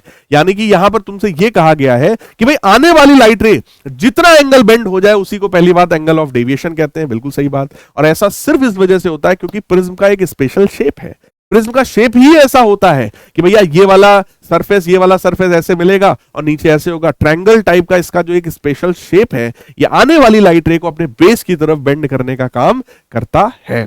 राइट है, तो ये उसके स्पेशल अपने शेप के कारण ही पॉसिबल हो पाता है। फिर यहां पर डिस्पर्जन ऑफ लाइट कह रहे हैं। बेटा डिस्पर्जन ऑफ लाइट का बड़ा सिंपल सा मतलब है, किसी भी प्रिज्म में अगर व्हाइट लाइट पास करोगे, सर व्हाइट लाइट मतलब, व्हाइट लाइट का मतलब होता है बेटा सनलाइट। व्हाइट लाइट का मतलब सनलाइट, यानी कि अगर आप किसी भी प्रिज्म में सनलाइट पास करेंगे, व्हाइट लाइट पास करेंगे, तो ऑब्वियस है इसमें 4000 से 7000 एंगस्ट्रॉम भी होगा। विजिबल वाला पोर्शन भी होगा जो हमें दिखाई पड़ता है। इसमें तो हालांकि और भी बहुत सारे पार्ट होते हैं जिसको हम स्पेक्ट्रम के नाम से जानते हैं, इलेक्ट्रोमैग्नेटिक स्पेक्ट्रम। राइट, सनलाइट में बहुत सारी चीजें होती हैं, लेकिन हमको केवल विजिबल पार्ट ही दिखाई पड़ता है, बाकी नहीं दिखाई पड़ता। हमको अल्ट्रावायलेट लाइट नहीं दिखाई पड़ती, इंफ्रारेड हमको नहीं दिखता, रेडियो वेव्स हमको नहीं दिखते, गामा रेज हमको नहीं दिखते। आप समझ रहे हो ना, ये चीजें नहीं दिखाई पड़ती, लेकिन विजिबल लाइट दिखाई पड़ती है हमको। Violet, indigo, blue, green, yellow, orange, red, ये कलर्स दिखाई पड़ते हैं हमको, और कुछ नहीं दिख रहा। तो व्हाइट लाइट जब हम यहां पे पास कराते हैं ना किसी भी प्रिज्म में, तो केवल जो दिखाई पड़ता है उसकी बात करें, जो दिखेगा ही नहीं तो उसकी बवाल ही खत्म हो गया, वो दिख ही नहीं रहा। मैं जो विजिबल, अगर मैं सनलाइट की बात करूं तो विजिबल सनलाइट जो होता है उसका वेवलेंथ 4000 एंगस्ट्रॉम से 7000 एंगस्ट्रॉम तक होता है। ठीक है, अलग अलग वेवलेंथ है बेटा, हर कलर का अलग अलग वेवलेंथ है, राइट। जब वेवलेंथ अलग अलग है तो हर कलर का रिफ्रैक्टिव इंडेक्स अलग अलग है, सभी के लिए डेविएशन अलग अलग है। तो पता चला कि भैया व्हाइट लाइट जो आई थी उसको ऐसे जाना था, ठीक है, उसमें सबसे कम डेविएशन किसके लिए हुआ, रेड का, सबसे ज्यादा डेविएशन किसका हुआ, वायलेट का। बेटा वायलेट कलर का डेविएशन सबसे ज्यादा हो जाता है और रेड कलर का जो डेविएशन है भाई साहब वो सबसे कम हो पाता है, क्योंकि उनके वेवलेंथ अलग अलग है ना। वायलेट का वेवलेंथ जो है सबसे कम है, रेड का वेवलेंथ सबसे ज्यादा है, इसीलिए डेविएशन सबसे ज्यादा वायलेट का है और सबसे कम डेविएशन किसका होता है बेटा, वो रेड कलर का होता है। यहां पर वही चीज कह रहे हैं, splitting of the white light into 7 colors on passing through transparent medium like glass prism is called dispersion of light। कोई पूछे कभी डिस्पर्जन क्या है तो आप साफ साफ बता सकते हैं कि भाई व्हाइट लाइट जब प्रिज्म से पास होती है, सनलाइट जब प्रिज्म से पास होती है तो वो 7 कंपोनेंट कलर्स में टूट जाती है और इसी फेनोमेना को हम लोग क्या बोलते हैं, डिस्पर्जन ऑफ लाइट। इसी फेनोमेना को हम लोग बेटा क्या बोलते हैं, डिस्पर्जन ऑफ लाइट, राइट। फिर कह रहे हैं the band of the 7 colours formed on the white screen. यहां पर जो व्हाइट स्क्रीन हमने लगाई है उस पर ये जो 7 कलर्स बन रहे हैं जिनका सीक्वेंस नीचे से होता है VIBGYOR, violet, indigo, blue, green, yellow, orange, red, इस सीक्वेंस को स्पेक्ट्रम कहा जाता है। तो कह रहे हैं that is known as spectrum of white light, that is known as spectrum of white light, है ना। व्हाइट लाइट का स्पेक्ट्रम है ये, व्हाइट लाइट, विजिबल लाइट का स्पेक्ट्रम है ये। मैं कायदे से अगर यहां पे वर्ड लिखूं तो मेरे को लिखना चाहिए विजिबल सनलाइट है ये। विजिबल सनलाइट वही है जो हमें दिखाई पड़ रहा है जिसको व्हाइट लाइट कहते हो, है ना। तो सनलाइट में, व्हाइट लाइट में सारे कलर्स होते हैं बेटा, है ना, वायलेट से लेके पूरा रेड तक के सारे कलर्स उसमें प्रेजेंट होते हैं। अच्छा, यही एक मेन कारण भी आपने फील किया होगा, अगर आप अपने मोबाइल से कोई फोटो खींचो कमरे के अंदर और कोई फोटो खींचो बाहर सनलाइट में, तो आप लोग भी कमेंट करके बताना कि कहां पर फोटो ज्यादा अच्छी आती है। वीडियो को अभी पॉज करो, फटाक से कमेंट करके बताओ कमरे में आपने फोटो खींची है उसमें ज्यादा बढ़िया फोटो आती है या जब आप सनलाइट में फोटो खींचते हो वहां ज्यादा अच्छी फोटो आती है। ठीक है, वीडियो पॉज करके खड़ाक से कमेंट करो जल्दी से, ठीक है। उम्मीद कर रहा हूं आप सभी ने कमेंट किया होगा भाई। तो सीधी सी बात है, सनलाइट में ज्यादा अच्छी फोटो आती है। क्यों सर ऐसा? सनलाइट में इसलिए ज्यादा अच्छी फोटो आती है क्योंकि सनलाइट में सारे कलर्स प्रेजेंट हैं। जब सारे कलर्स प्रेजेंट हैं तो उन सारे कलर्स का रिफ्लेक्शन बहुत बढ़िया होता है, तो फोटो में सारे कलर्स बहुत बढ़िया खिल करके आते हैं। फोटो बहुत बढ़िया आती है भैया सनलाइट में, आपने देखा होगा। कितना भी खराब कैमरा हो, कितना भी सस्ता मोबाइल हो, लेकिन सनलाइट में फोटो खींचोगे तो काफी बेहतर फोटो आती है in comparison to room light. अंदर कमरे में आके चाहे जितनी लाइट जला लो, मैं आपको बताऊं इस समय स्टूडियो में इतनी लाइट्स जल रही हैं, उसके बावजूद आपको ऐसा दिखाई पड़ रहा है, अच्छा ही दिखाई पड़ रहा होगा क्योंकि कैमरा वगैरह सब बहुत बढ़िया है, यहाँ पे सेटअप बहुत बढ़िया है, राइट। लेकिन अगर मैं यही क्लास ओपन सनलाइट में पढ़ा रहा होता, कोई लाइट वाइट ये सब कुछ ना होता, सिर्फ सनलाइट होती, तो मैं आपको बताऊं इस वीडियो पे 4 चांद लग गए होते। इस वीडियो की क्वालिटी, जो विजिबिलिटी है वो बहुत बेहतर हो गई होती, आपको और खिल करके सारी चीजें दिखाई पड़ रही होती, है ना। लेकिन पॉसिबल नहीं है यार, क्योंकि अब ओपन में थोड़ी ना बनाएंगे हम लोग सिस्टम। फिलहाल dispersion of white light, dispersion of light simple सी बात है, व्हाइट लाइट आप पास करेंगे 7 कंपोनेंट कलर्स में टूटेगा, ठीक है। स्क्रीन पे जाके violet, indigo, blue, green, yellow, orange, red, ये स्पेक्ट्रम बन जाएगा। इसी को स्पेक्ट्रम ऑफ व्हाइट लाइट कहा जाता है। डिस्पर्शन ऑफ लाइट क्या है?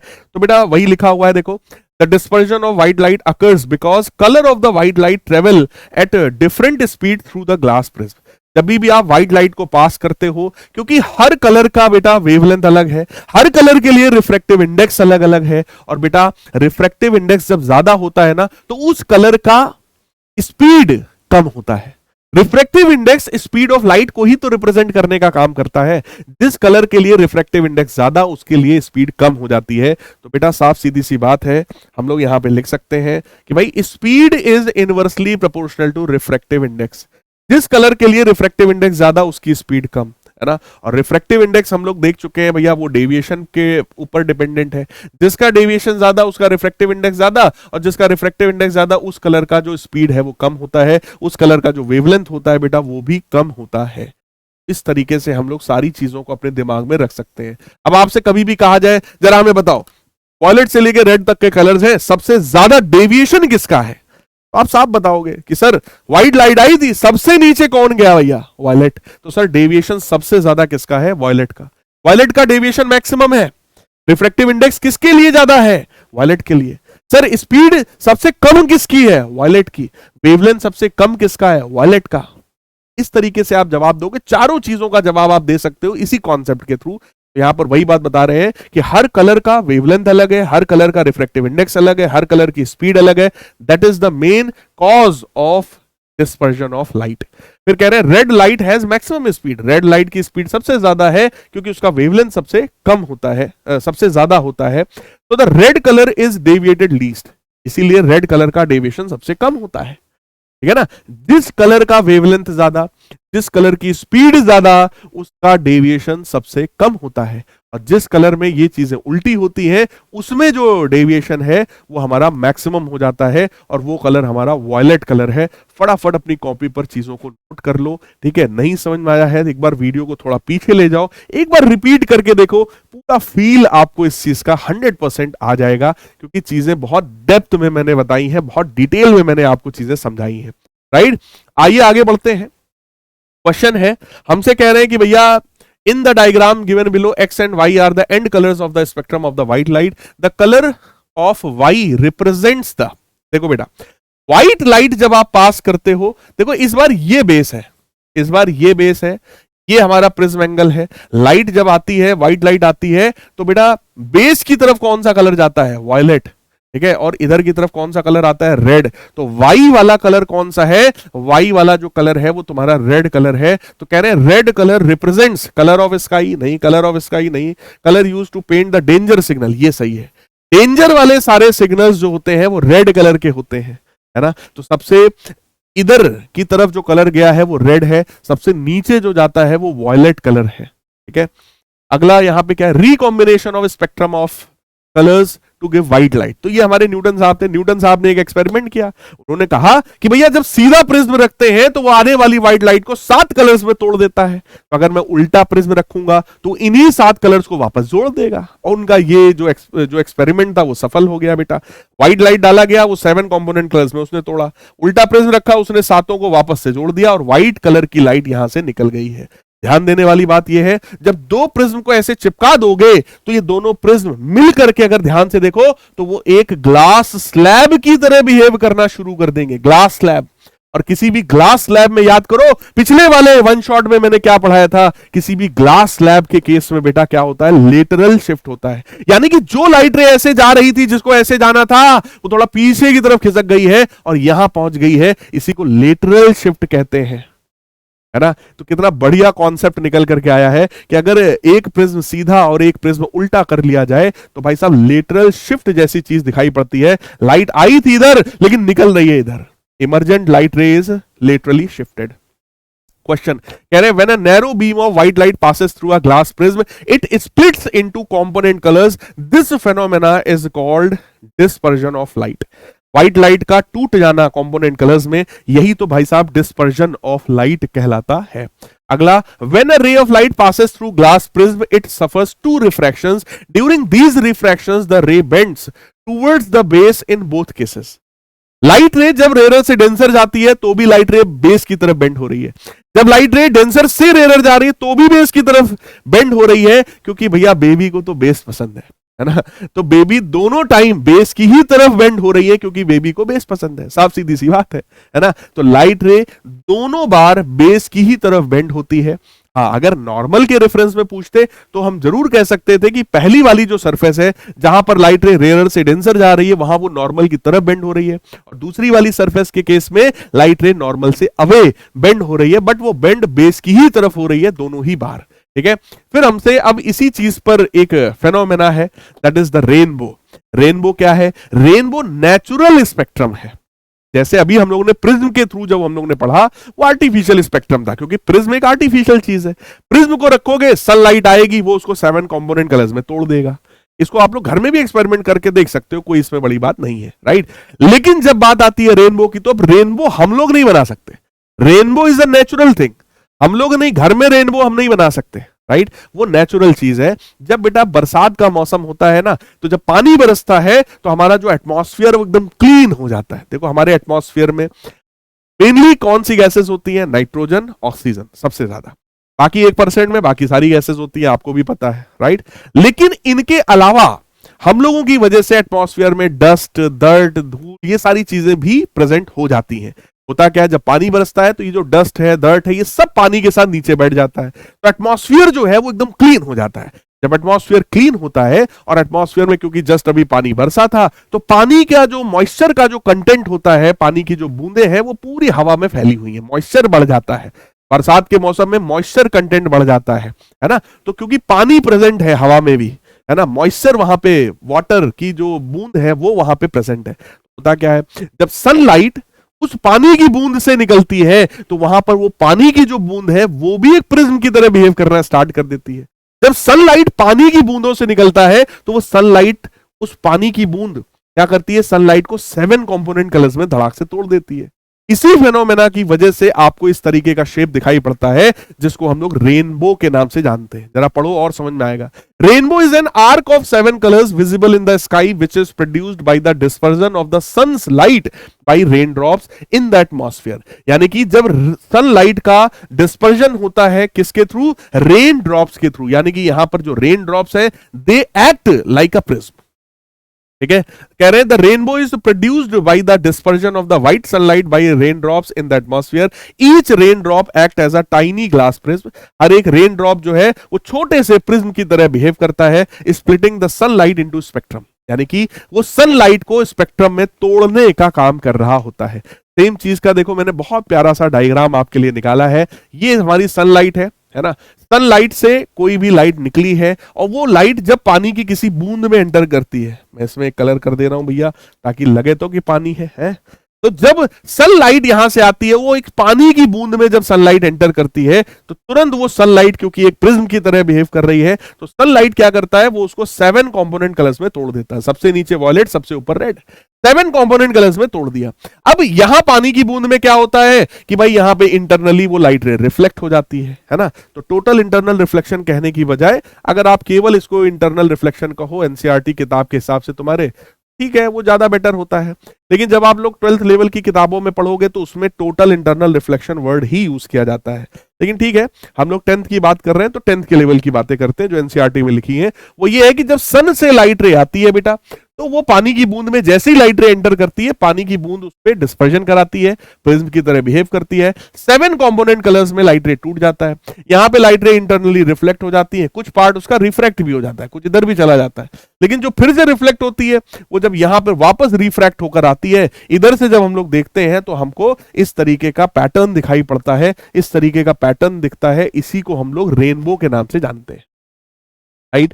तो देख लो रेनबो के केस में बेटा यहां पर रिफ्रैक्शन हो रहा है, डिस्पर्जन भी हो रहा है।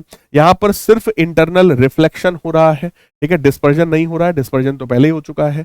यहां पे इंटरनली लाइट रे रिफ्लेक्ट होती है, यहां पर रिफ्रैक्शन का काम हो रहा है। यानी कि रिफ्रैक्शन 2 बार होता है जबकि इंटरनल रिफ्लेक्शन 1 बार हो रहा है, अगर हम लोग बात प्राइमरी रेनबो की करते हैं तो। इसी तरीके से सेकेंडरी रेनबो भी होता है। सेकेंडरी रेनबो में 2 बार इंटरनल रिफ्लेक्शन होता है, 2 बार इनफैक्ट टोटल इंटरनल रिफ्लेक्शन होता है सेकेंडरी रेनबो में। लेकिन वो क्योंकि 10th के लेवल पे नहीं है तो उसकी बात मैं आपसे यहां पर नहीं कर रहा हूं। आपके सामने देखो डायग्राम बना हुआ है, अपनी कॉपी पर इसी तरीके का डायग्राम बनाइएगा, ठीक है। और एक चीज आप लोगों को और पता होनी चाहिए कि भाई हमको किधर की तरफ रेनबो दिखेगा।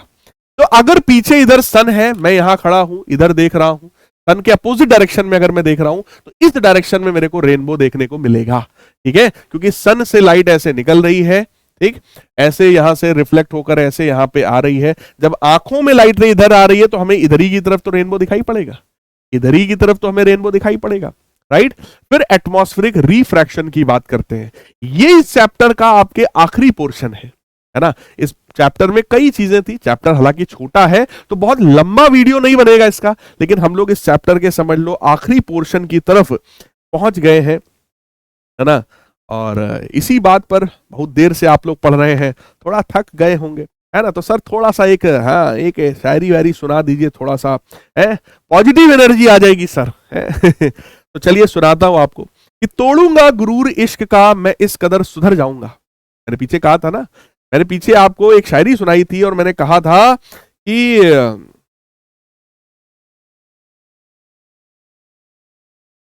हाँ, मैं सुधर सुधर के सुधरा हूं। पीछे एक शायरी सुनाई थी ना मैंने, पिछली वाली, मैं सुधर सुधर के सुधरा हूं, मैं फिर से बिगड़ जाऊंगा, तुम पूछोगे कि कैसे हो, मैं इश्क में पड़ जाऊंगा, है ना। तो वो पिछली शायरी थी। अब उसका जवाब सुनो, आगे की बात सुनो कि तोड़ूंगा गुरूर इश्क का, कि तोड़ूंगा गुरूर इश्क का मैं इस कदर सुधर जाऊंगा। ये तुम्हारी तरफ से आना चाहिए एज अ स्टूडेंट, है ना। स्टूडेंट क्या बोलता है भाई, मेरा बोर्ड एग्जामिनेशन है, अपन तो कहीं नहीं फंसेगा भाई, है कि तोड़ूंगा गुरूर इश्क का मैं इस कदर सुधर जाऊंगा, खड़ी रहेगी मोहब्बत रास्ते में, खड़ी रहेगी मोहब्बत रास्ते में, मैं सामने से गुजर जाऊंगा, है। क्योंकि बोर्ड एग्जामिनेशन है सर, इस साल सर कटवाना नहीं है अपने को, इस साल सर सिर्फ हमें टॉप करना है। बोर्ड एग्जामिनेशन में सर अपना नाम लाना है और पूरे इंडिया लेवल पे टॉप करना है, ताकि हर न्यूज़पेपर में मेरी फोटो छापी जाए, हर न्यूज़पेपर में लोग मेरी तारीफ कर रहे हो, मेरे माता पिता, मेरे पेरेंट्स, मेरे टीचर्स मेरे पे प्राउड फील करें, मुझे भी पीडब्ल्यू के रिजल्ट सेलिब्रेशन में बुलाया जाए, सारे टीचरों से मिलवाया जाए, बढ़िया सा गिफ्ट विफ्ट भी दिया जाए, है। तो ये सोचना है आपको इस साल, इसलिए आप लोग इस लेक्चर को देख रहे हो, यहां तक आप लोग इसीलिए पहुंचे हो, है ना। एटमॉस्फेरिक रिफ्रैक्शन क्या होता है इस बात को बेटा समझना। हमारा ये जो अर्थ है, इस अर्थ के आसपास, इस अर्थ के आसपास बहुत सारा वही ऑक्सीजन, नाइट्रोजन, डस्ट, डर्ट, ऐसे बहुत सारे मॉलिक्यूल्स प्रेजेंट होते हैं। यही मॉलिक्यूल्स क्या करते हैं, ये मॉलिक्यूल्स आने वाली लाइट रे जो होती है ना उसकी स्कैटरिंग करा देते हैं। सर स्कैटरिंग का मतलब क्या होता है? स्कैटरिंग का मतलब होता है आने वाली लाइट रे को बिखर देना, मतलब लाइट रे का बिखर जाना। स्कैटरिंग मतलब कोई भी जब लाइट रे आती है तो वो इन मॉलिक्यूल्स से जब इंटरैक्ट करती है ना बेटा, तो वो बिखर जाती है। वो लाइट रे केवल ऐसे आई थी, स्ट्रेट लाइट रे आई थी, लेकिन जब वो इन पार्टिकल से टकराती है, कोई लाइट रे इधर चली गई, कोई इधर चली गई, कोई इधर चली गई। ये मैं आपको मतलब 10th के लेवल पर मोटा मोटा एक एक्सप्लेनेशन दे रहा हूं। कायदे से इसका थोड़ा सा मतलब अलग होता है। जब आप लोग क्लास 12th के लेवल पर आएंगे तब आपको यह समझ में आएगा कि यार लाइट के अंदर तो छोटे छोटे पार्टिकल्स होते हैं जिनका नाम फोटॉन्स होता है, ठीक है। तो light is composed of very small particles known as photons. हर एक फोटॉन के पास बेटा अपनी एनर्जी होती है। जब वो फोटॉन इधर की तरफ से आ रहा होता है तो वो फोटॉन इन मॉलिक्यूल से जब टकराता है तो अपनी सारी एनर्जी इन मॉलिक्यूल्स को दे देता है। फिर ये मॉलिक्यूल्स उसी एनर्जी को अपने हिसाब से रीडिस्ट्रीब्यूट करते हैं, अपने हिसाब से कभी एनर्जी इधर भेजते हैं, कभी इधर, कभी इधर, कभी इधर। तो इसी को हम लोग मोटे मोटे तौर पे क्या समझा देते हैं क्लास 10th के लेवल पे कि भैया सनलाइट आई थी, पार्टिकल से टकराई और बिखर गई, कोई इधर गई, कोई इधर गई, कोई इधर गई, कोई इधर गई। इसी फेनोमेना को स्कैटरिंग ऑफ लाइट कहते हैं। इसी को एटमॉस्फेरिक रिफ्रैक्शन ऑफ लाइट भी कहते हैं। आप सबको पता है कि जब लाइट रे रेयर से डेंसर मीडियम में जाती है तो वो हमेशा कंटिन्यूअसली क्या होती है, रिफ्रैक्ट होने का काम करती है, राइट। अब जरा सुनो मेरी बात। एक तो ये कारण हो गया स्कैटरिंग ऑफ लाइट। दूसरा एक चीज और आपको समझाऊं, सन के आसपास का जो टेम्परेचर है वो करोड़ों डिग्री सेल्सियस है। यानी सन के आसपास का जो मीडियम है बेटा वो बहुत ज्यादा रेयरर मीडियम होता है। That is actually rarest medium, क्योंकि सन के आसपास का टेम्परेचर बहुत ज्यादा है। जब हीट ज्यादा होती है तो वहां की जो हवा है वो बहुत हल्की है, रेयरर मीडियम है। लेकिन उसके कंपैरिजन में जब अर्थ की तरफ आओगे तो अर्थ के आसपास का टेम्परेचर सन के कंपैरिजन में बहुत कम होता है। यानी सन अर्थ के आसपास का ये जो एटमॉस्फेयर है ये कैसा होता है, ये डेंसर मीडियम की तरह बिहेव करता है। बेटा जहां पर टेम्परेचर ज्यादा वहां का मीडियम रेयरर, जहां टेम्परेचर कम वहां का जो मीडियम है वो डेंसर होता है। तो जब लाइट रे सन से अर्थ की तरफ आती है तो जरा सोचो, सन के आसपास का मीडियम बहुत ज्यादा रेयरर है। जैसे जैसे उससे दूर जाओगे मीडियम डेंसर हो रहा है, और डेंसर और डेंसर और डेंसर और डेंसर और डेंसर और डेंसर। यानी कि जब लाइट रे सन से अर्थ की तरफ आती है तो हर लेयर पर उसका डेंसिटी बढ़ रहा है, ऑप्टिकल डेंसिटी बढ़ रहा है। यानी सन के आसपास का जो मीडियम है उसकी ऑप्टिकल डेंसिटी बहुत कम है, अर्थ के आसपास का जो मीडियम है, लेयर्स है, उसकी जो ऑप्टिकल डेंसिटी है वो बहुत ज्यादा है। तो होता क्या है, लाइट रे रेयरर से डेंसर, रेयरर से डेंसर, और डेंसर और डेंसर और डेंसर और डेंसर। तो लाइट रे लगातार बेंड होते हुए आती है, क्योंकि लाइट रे जब रेयर से डेंसर मीडियम में जाती है आपको पता है वो नॉर्मल की तरफ बेंड होती है। तो यहां पर यही काम हो रहा होता है कि जब लाइट सन से निकलती है और अर्थ की तरफ आती है तो वह हर लेयर पर बेंड हो रही है, बेंड हो रही है, बेंड हो रही है, बेंड हो रही है, और बेंड और बेंड और बेंड और बेंड। तो लाइट रे स्ट्रेट पाथ में आने की बजाय बेंड होते हुए आती है। इसी फेनोमेना को एटमॉस्फेरिक रिफ्रैक्शन ऑफ लाइट कहा जाता है। तो कह रहे हैं the refraction of the light caused by Earth's atmosphere having air layers of varying optical density is called atmospheric refraction। ठीक है, उसी को एटमॉस्फेरिक रिफ्रैक्शन के नाम से हम लोग जानते हैं। फिलहाल इस चीज को, ये तो स्कैटरिंग ऑफ लाइट के बारे में मैं आपको बता रहा था। अब एक बार मैं आपको यही चीज थोड़ा सा और एक डायग्राम बना के दिखाऊं तो आपको थोड़ा सा और फील आ जाएगा इस चीज का। जरा ध्यान से समझना। ये रहा हमारा सन, ठीक है। मान लो इस सन से जो सनलाइट निकली है, सन के आसपास का ये जो मीडियम है, सन के आसपास का ये जो मीडियम है, ये बहुत ज्यादा रेयर मीडियम है ना, बहुत ज्यादा रेयर मीडियम है। सन के आसपास का ये जो मीडियम है वो बहुत ही ज्यादा कैसा है, रेयर मीडियम है। जबकि हमारा जो अर्थ है इसके आसपास का मीडियम बहुत ज्यादा डेंसर मीडियम है। तो यहां से बेटा जो लाइट रे ऐसे निकलती है, जो लाइट रे ऐसे निकल रही, क्योंकि लाइट रे रेयर से डेंसर में जा रही है, तो क्या होगा, it will bend towards the normal, bend होगा। फिर ये क्योंकि और डेंसर में जा रही है तो थोड़ा और बेंड होगा, और में जा रही है थोड़ा और बेंड होगा, थोड़ा और बेंड होगा, थोड़ा और बेंड होगा, थोड़ा और बेंड होगा, थोड़ा और बेंड होगा। यानी जो लाइट रे ऐसे निकली थी वो बेंड होते होते होते होते होते होते हमारे अर्थ की तरफ कुछ ऐसे पहुंचती है कि ये हमारा अर्थ है। ठीक है, तो जो लाइट रे को ऐसे जाना था बेटा, वो बेंड होते होते ऐसे पहुंचती है due to atmospheric refraction. Due to atmospheric refraction मतलब क्या है भैया, यहां वाला जो लेयर है वो बहुत ज्यादा रेयर है, इधर कंपैरेटिवली और डेंसर, और डेंसर, और डेंसर, और डेंसर, और डेंसर, और डेंसर, और डेंसर। हर लेयर पर जैसे जैसे अर्थ की तरफ बढ़ोगे डेंसिटी बढ़ती चली जाती है, डेंसिटी बढ़ती चली जाती है। लाइट रे रेयर से डेंसर जाएगा, नॉर्मल की तरफ बेंड होगा ही होगा, है ना। तो जब लाइट रे सन से आपके अर्थ की तरफ आती है तो उसकी, क्योंकि हर लेयर पर डेंसिटी बढ़ रही है, तो लगातार लाइट रे बेंड होती रहती है। इसी फेनोमेना को बेटा एटमॉस्फेरिक रिफ्रैक्शन कहा जाता है। अब इसी एटमॉस्फेरिक रिफ्रैक्शन के कारण हम लोग को ट्विंकलिंग ऑफ स्टार्स देखने को मिलता है। सर ट्विंकलिंग ऑफ स्टार्स बचपन से आपने पढ़ा होगा, twinkle twinkle little star, poem पढ़ी होगी, है ना। कोई भी जो सितारा होता है बेटा वो चमकता है। क्यों चमकता है कोई भी सितारा? क्योंकि जब उस स्टार से लाइट रे निकलकर हमारे अर्थ तक, हमारे पास तक आती है तो बेंड होते होते होते होते हमारे अर्थ तक पहुंचती है ना। जैसे मैं आपको पीछे दिखाऊं, अब सन भी हमारा एक स्टार होता है ना, सन भी एक स्टार होता है भैया। जब सन से कोई भी लाइट रे निकलती है बेंड होते होते ऐसे पहुंच रही, कई बार ऐसा होता है कि भैया लाइट रे निकली, वो बेंड होते होते इधर की तरफ पहुंची है, कई बार वो लाइट रे निकली बेंड होते होते इधर पहुंची है, कई बार लाइट रे निकली बेंड होते होते इधर पहुंची है, कई बार निकली वो बेंड होते होते इधर पहुंची है। क्योंकि हर लेयर की डेंसिटी कोई फिक्स थोड़ी ना है भाई, डेंसिटी अलग अलग है, ऑप्टिकल डेंसिटी, है ना। तो हर लेयर अपने अपने हिसाब से कभी ज्यादा लाइट रे को हमारी तरफ बेंड करती है, कभी वो कम बेंड करती है। होता क्या है, अगर हमारा ऑब्जर्वर यहां पर है, जिसकी आंखें यहां पर है, वो यहीं से देख रहा है भैया अर्थ को, यहीं से वो अर्थ की तरफ मतलब सन की तरफ देख रहा है, तो कभी उसकी तरफ लाइट ज्यादा पहुंच गई, कभी उसकी तरफ लाइट कम पहुंची, कभी लाइट रे इधर चली गई, कभी लाइट रे इधर चली गई, कभी उसकी आंख में गई। तो जब लाइट रे उसकी आंखों में ज्यादा गई है तो ज्यादा लाइट दिखाई पड़ेगी, जब उसकी आंख में लाइट कम गई है, इधर उधर चली गई, उसको कम लाइट दिखाई पड़ेगी। यही कारण है कि कोई भी जो स्टार होता है बेटा, वो कभी हमें ज्यादा चमकदार दिखाई पड़ता है और कभी हमें कम चमकदार दिखाई पड़ता है।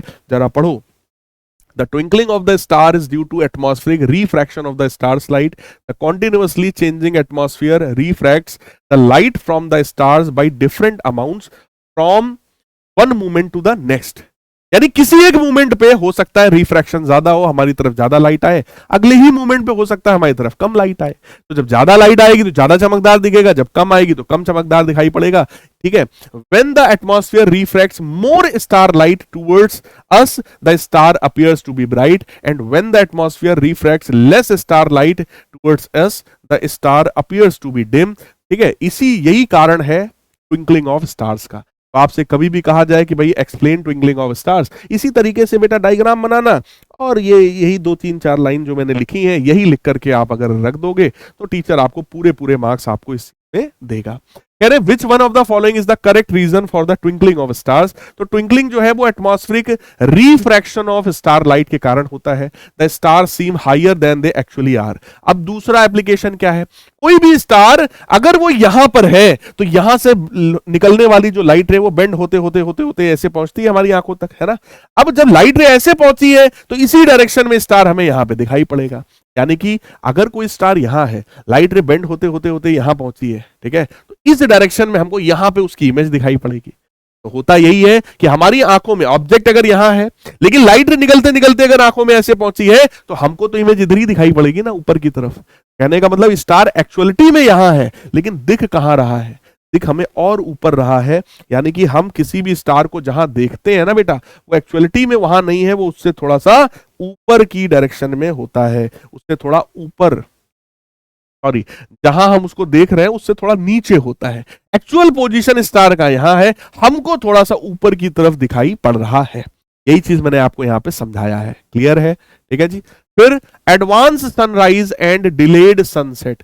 बेटा होता यही है कि ये जो हॉरिजॉन वाली लाइन है ना, हॉरिजॉन वाली ये वो लाइन होती है जब आप किसी बीच पर आप खड़े हो, ठीक है, और देख रहे हो सनसेट को, तो आपको दिखेगा वो, देखो वो एक लाइन है जहां पे समुद्र और आसमान दोनों मिल रहे हैं। उसी लाइन को हॉरिजॉन कहा जाता है। आप कभी किसी बीच पे जाना तो वहां पर इस चीज को देखना, बीच मतलब समुद्र के किनारे जाना तो देखना, समुद्र का मतलब जहां पानी पानी, ढेर सारा पानी है, तो आप कहोगे वो देखो वो एक लाइन दिख रही है जहां पर आसमान और समुद्र मिल रहे हैं। एक्चुअलिटी में ऐसा कोई पॉइंट नहीं होता है, लेकिन हमको ऐसा लगता है।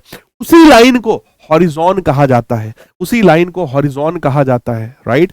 ठीक है, हॉरिजॉन कहा जाता है। एक्चुअलिटी में जब सन यहां नीचे होता है ना, हॉरिजॉन के भी नीचे होता है, तो यहां से जब लाइट निकलती है, बेंड होते होते होते ऐसे पहुंचती है। अब लाइट रे क्योंकि आंख में ऐसे गई है, तो हमें सन यहां पे दिखाई पड़ेगा। ठीक है, और जब सन नीचे होता है हॉरिजॉन के, उसके पहले ही वो हमें दिखने लगता है। यानी कि सनराइज होने के समझ लो 2 मिनट पहले ही हमें सन दिखना शुरू हो जाता है, और सनसेट होने के 2 मिनट बाद तक हमें सन दिखाई पड़ता रहता है। ठीक है, कारण उसका यही है, जब सन यहां था उसकी इमेज हमें यहां दिखाई पड़ रही है, तो हमें उसी समय से वो दिख गया कि भैया सूर्योदय हो गया है, सूर्योदय हो गया है, राइट? ये हमें 2 मिनट पहले ही दिखाई पड़ जाता है कि सूर्योदय हो गया है, राइट? कह रहे to an astronaut the sky on the moon appears dark because there is no atmosphere on the surface of moon। बेटा मून की सरफेस में एक्चुअलिटी में कोई एटमॉस्फेयर ही नहीं है, इसी के कारण वहां पे हमें डार्क दिखाई पड़ता है। ठीक है, कोई भी एस्ट्रोनॉट। अब बात आई सर स्कैटरिंग ऑफ लाइट क्या है, तो स्कैटरिंग ऑफ लाइट मैंने आपको बता ही दिया, वो भी एटमॉस्फेयर के ही कारण होता है। एटमॉस्फेयर में जो भी यहाँ पे डस्ट डर्ट जो भी पार्टिकल्स होते हैं, वो आने वाली लाइट रे को, मतलब लाइट रे बिखर जाती है, उनसे टकराने के बाद लाइट रे बिखर जाती है। एक्चुअलिटी में क्या होता है मैंने आपको वो भी बता दिया है, राइट? तो उसी को बेटा स्कैटरिंग ऑफ लाइट कहते हैं। स्कैटरिंग ऑफ लाइट के कारण ही इस तरीके से कई बार क्लाउड हमें ब्लूइश दिखाई पड़ रहा है, कई बार सनसेट और सनराइज के समय हमें ऐसा नजारा जो है वो दिखाई पड़ता है। ठीक है, अब बात आई सर टिंडल इफेक्ट क्या है, तो देखो scattering of the light by particles in its path is called Tyndall effect. यानी कि लाइट का स्कैटर हो जाना पार्टिकल्स की वजह से ही टिंडल इफेक्ट कहलाता है। जैसे यहाँ पे देखो किसी कमरे में जब किसी खिड़की से जब लाइट रे आती है और कमरे में अगर बहुत ज्यादा डस्ट वगैरह हो, तो लाइट का पाथ दिखाई पड़ता है। क्यों? क्योंकि आने वाली लाइट की बेटा स्कैटरिंग हुई है, और ये जो आपको यहाँ पे ये जो पाथ दिखाई पड़ रहा है ना, ये उसी लाइट का ही पाथ दिखाई पड़ रहा है, इसी को टिंडल इफेक्ट हम लोग कहते हैं। वही चीज यहाँ पर लिखा हुआ है। ठीक है, कह रहे टिंडल discovered that when white light consist of 7 colours is passed through the clear liquid having small suspended particles in it, the blue colour having shorter wavelength, blue colour जिसका वेवलेंथ कम होता है, is scattered much more than the red colour having longer wavelength. मैं आपको एक चीज बता दूं, यहां पे थोड़ा ऊपर लेवल की बात हो जाएगी। क्या है? स्कैटरिंग जो होती है that is inversely proportional to wavelength. Scattering is inversely proportional to wavelength. अगर वेवलेंथ ज्यादा है बेटा, तो उस कलर की जो स्कैटरिंग होती है वो कम होती है। ठीक है जी, scattering is inversely proportional to wavelength. Wavelength ज्यादा है तो स्कैटरिंग कम है। हम लोग पढ़ चुके हैं रेड कलर का वेवलेंथ सबसे ज्यादा होता है, यही कारण है कि रेड कलर की स्कैटरिंग सबसे कम होती है, जबकि वॉयलेट कलर का या ब्लू कलर का वेवलेंथ सबसे कम है तो उसकी स्कैटरिंग सबसे ज्यादा होती है। अब यहां पर टिंडल इफेक्ट के बारे में क्वेश्चन पूछा गया, तो मैंने आपको सॉल्व करके दे दिया है। 2023 में पूछा गया, देखो प्रीवियस ईयर क्वेश्चन है आपका, तो इसको देखना आप लोग सोल्यूशन में, है ना। Why the sky is blue? हम लोग को स्काई ब्लू कलर का क्यों दिखाई पड़ता है? स्काई हमें ब्लू कलर का क्यों दिखाई पड़ता है? क्योंकि ब्लू कलर की स्कैटरिंग सबसे ज्यादा हुई है। पढ़ो जरा, the scattering of the blue component of the white sunlight by the air molecule present in the atmosphere causes blue colour of the sky. तो सीधी सी बात है, एक लाइन में आप इसका आंसर दे सकते हो, क्योंकि ब्लू कलर का जो स्कैटरिंग है वो ज्यादा हुआ है, इसलिए हमें वो ब्लू कलर का स्काई दिखाई पड़ता है। If the earth has no atmosphere, अगर अर्थ का बेटा अपना कोई एटमॉस्फेयर ना होता, there would have been no scattering of the sunlight at all. In outer space the sky looks dark and black instead of blue. हम लोग को ब्लू कलर का इसीलिए दिखाई पड़ रहा है क्लाउड, क्योंकि ब्लू कलर की स्कैटरिंग हुई है, ज्यादा हुई है ना। रेड वाला जो पोर्शन है वो एब्सेंट ही हो गया, गायब ही हो गया है। ठीक है जी। अब यहां पे क्या होता है कि अगर मान लो एटमॉस्फेयर ना होता, जैसे कि मून के पास अपना कोई एटमॉस्फेयर नहीं होता है, तो वहां स्कैटरिंग ही नहीं होगी। जब एटमॉस्फेयर ही नहीं है तो सन की लाइट स्कैटर करेगी ही नहीं। जब वो स्कैटर करेगी ही नहीं तो हमें वहां कोई कलर नहीं दिखेगा, तो हमें एकदम डार्क, एकदम ब्लैक, एकदम ब्लूइश, एकदम डार्क दिखाई पड़ता है अगर मून से खड़े होकर कोई देखेगा, है ना। वही चीज यहां बता रहे हैं, the colour of the clear sky from the earth appears blue but from the space it appears black. Why? क्योंकि स्पेस में कोई भी वहां पे पार्टिकल्स ही नहीं है जो स्कैटरिंग करवा पाए, है ना। Why the sun appears red at sunrise and sunset. हालांकि सीबीएसई ने इसको हटा दिया अपने सिलेबस से, बट आप फिर भी पढ़ सकते हो। The sun and surrounding sky appears red at sunrise and sunset because at that time most of the blue colour present in the sunlight has been scattered out. बेटा ब्लू कलर का wavelength सबसे कम होता है violet blue का, इस वजह से स्कैटरिंग सबसे ज्यादा है, तो वो एकदम गायब ही हो गया, स्कैटरिंग हो गई है। Away from our line of site, मतलब वो हमें नहीं दिखाई पड़ता। ब्लू कलर एकदम फैल गया है, हमें दिखाई पड़ नहीं रहा है। Living behind mainly red colour in the direct sunlight, यानी कि जब आप सन की तरफ देखोगे तो मेनली आपको रेड कलर का ही दिखाई पड़ेगा, है ना। और यही कारण है कि सनराइज या सनसेट के समय रेडिश हमें दिखाई पड़ता है। फिर इसके बाद बात आ रही है, क्वेश्चन है, कह रहे हैं कि भाई in the formation of rainbow the role of water droplet present in the water fountain is to act as a. Yes का सही आंसर है प्रिज्म, यानी कि रेनबो के केस में पानी की जो बूंदें होती हैं वो एक प्रिज्म की तरह बिहेव करती हैं। ये भी देख लो 2021 में पूछा गया क्वेश्चन है। कह रहे at noon the sun appears white. हमसे कह रहे हैं कि भाई नून के टाइम पर जो सन है वो व्हाइट कलर का दिखाई पड़ता है। क्यों? क्योंकि वहां पे सारे कलर्स की स्कैटरिंग बराबर हो रखी है। अगर सारे कलर्स की स्कैटरिंग सही से होती है बेटा, बराबर होती है, इक्वली होती है, तो हमें व्हाइट कलर दिखता है। कोई स्कैटरिंग नहीं हुई है तो ब्लैक दिखाई पड़ेगा। किसी एक कलर की ज्यादा स्कैटरिंग हुई है, बाकी की कम हुई है, तो जिसकी कम हुई है वो वाला कलर हमें दिखाई पड़ता है ना। कह रहे हैं नून में sun appears white as light is least scattered. गलत है, all colours of the white light are scattered away, यानी सारे ही कलर्स की स्कैटरिंग हुई है, इसलिए वो हमें व्हाइट कलर का दिखाई पड़ रहा है। असर्शन कह रहे हैं rainbow is an artificial spectrum. बिल्कुल गलत है भैया, रेनबो तो नेचुरल स्पेक्ट्रम होता है बेटा। Water droplet act like a prism, ये बिल्कुल सही है। तो बेटा असर्शन हमारा गलत है, लेकिन जो रीजन है वो हमारा सही है। देखो अगर यही रेनबो यहां लिखा होता कि भाई नेचुरल स्पेक्ट्रम है, तो ये भी सही था, ये भी सही था, और इसमें मैं ए वाला टिक कर देता, बट अभी फिलहाल वाला होगा। असर्शन कह रहे हैं sky appears blue in the day time. सही है, स्काई ब्लू कलर की दिखाई पड़ती है। White light is composed of 7 colours, ये भी बिल्कुल सही है। यानी कि बेटा असर्शन भी सही है, रीजन भी सही है, लेकिन रीजन जो है वो करेक्ट एक्सप्लेनेशन नहीं है, क्योंकि इनको यहां पर कुछ स्कैटरिंग का लिखना चाहिए था। अगर स्कैटरिंग की बात करते तब हम यहां पे बोल देते कि भाई ठीक है, असर्शन रीजन दोनों सही है और रीजन करेक्ट एक्सप्लेनेशन भी है। यहां पे इन्होंने दो अलग अलग स्टेटमेंट्स दिए हैं जिनका आपस में कोई लेना देना फिलहाल नहीं है, राइट। ये था हमारा ये वाला पूरा चैप्टर। सर हमारा होमवर्क क्या है? होमवर्क आपका सबसे पहला क्या है कि आप इस लेक्चर को रिवाइज करिए। दूसरा, कमेंट्स में आप अपना फीडबैक बताइए कि आपने पिछले 2 चैप्टर्स आपने मेरे साथ पढ़े, आपको कैसा फील हुआ, है ना, सारी चीजें आपको बढ़िया से समझ में आया है, वो कमेंट्स करिए, क्योंकि आप लोग के जो कमेंट्स होते हैं वही हम लोग को मोटिवेशन प्रोवाइड करते हैं, राइट। उसके बाद आपको एक काम और करना है, वो है टेलीग्राम चैनल ज्वाइन कर लेना, जिसका कोड मैंने आपको स्टार्टिंग में ही दे दिया था, ठीक है। और इसी टेलीग्राम पर मैं आपको इस पूरे पीडीएफ नोट्स को शेयर कर दूंगा। जिस दिन ये वीडियो आपको मिलेगा उसी दिन मैं आपको नोट्स वहां पर टेलीग्राम पर शेयर करूंगा, उस नोट्स को डाउनलोड कर लेना। बाकी फिजिक्स वाला ऐप पर भी अगर आप जाएंगे तो वहां पर भी आपको ये नोट्स मिल जाने हैं, ठीक है। बट टेलीग्राम में आपको इजीली मिल जाएगा, तो आप वहां से डाउनलोड कर लो, ठीक है। और उस पर आप लोग मेरे साथ कनेक्टेड भी रहेंगे। सभी लोग कमेंट करके जरूर बताइएगा कि ये सेशन आप सभी को कैसा लगा है। जाते जाते आप सभी को एक बढ़िया सी शायरी और सुनाते हैं और सुना करके इस सेशन का दी एंड करते हैं। तुमने देखा ही कहाँ है रुतबा हमारा, एक दौर में चलता था सिक्का हमारा। तुमने देखा ही कहाँ है वो दौर हमारा, एक दौर में चलता था सिक्का हमारा। उल्टी चालें चली जाती हैं मोहब्बत के खेल में, उल्टी चालें चली जाती हैं मोहब्बत के खेल में, एक बेगम से काटा गया था सिक्का हमारा। तो मेरे प्यारे लाल बाल गोपाल, मिलेंगे अगले लेक्चर में इलेक्ट्रिसिटी चैप्टर में, जिसका आप लोग बहुत ज्यादा डिमांड कर रहे हो कि सर इलेक्ट्रिसिटी चैप्टर जल्दी लाओ जल्दी लाओ। और मैं आपको बता दूं, ऐसा इलेक्ट्रिसिटी का वन शॉट लाऊंगा, थोड़ा बड़ा हो सकता है बट ऐसा वन शॉट लेक्चर लाऊंगा जो गारंटी से बोल रहा हूं पूरे यूट्यूब पे आपको कहीं देखने को नहीं मिलेगा। उस लेवल का कंटेंट आपको कहीं देखने को यूट्यूब पे नहीं मिलेगा, ये मेरी गारंटी है।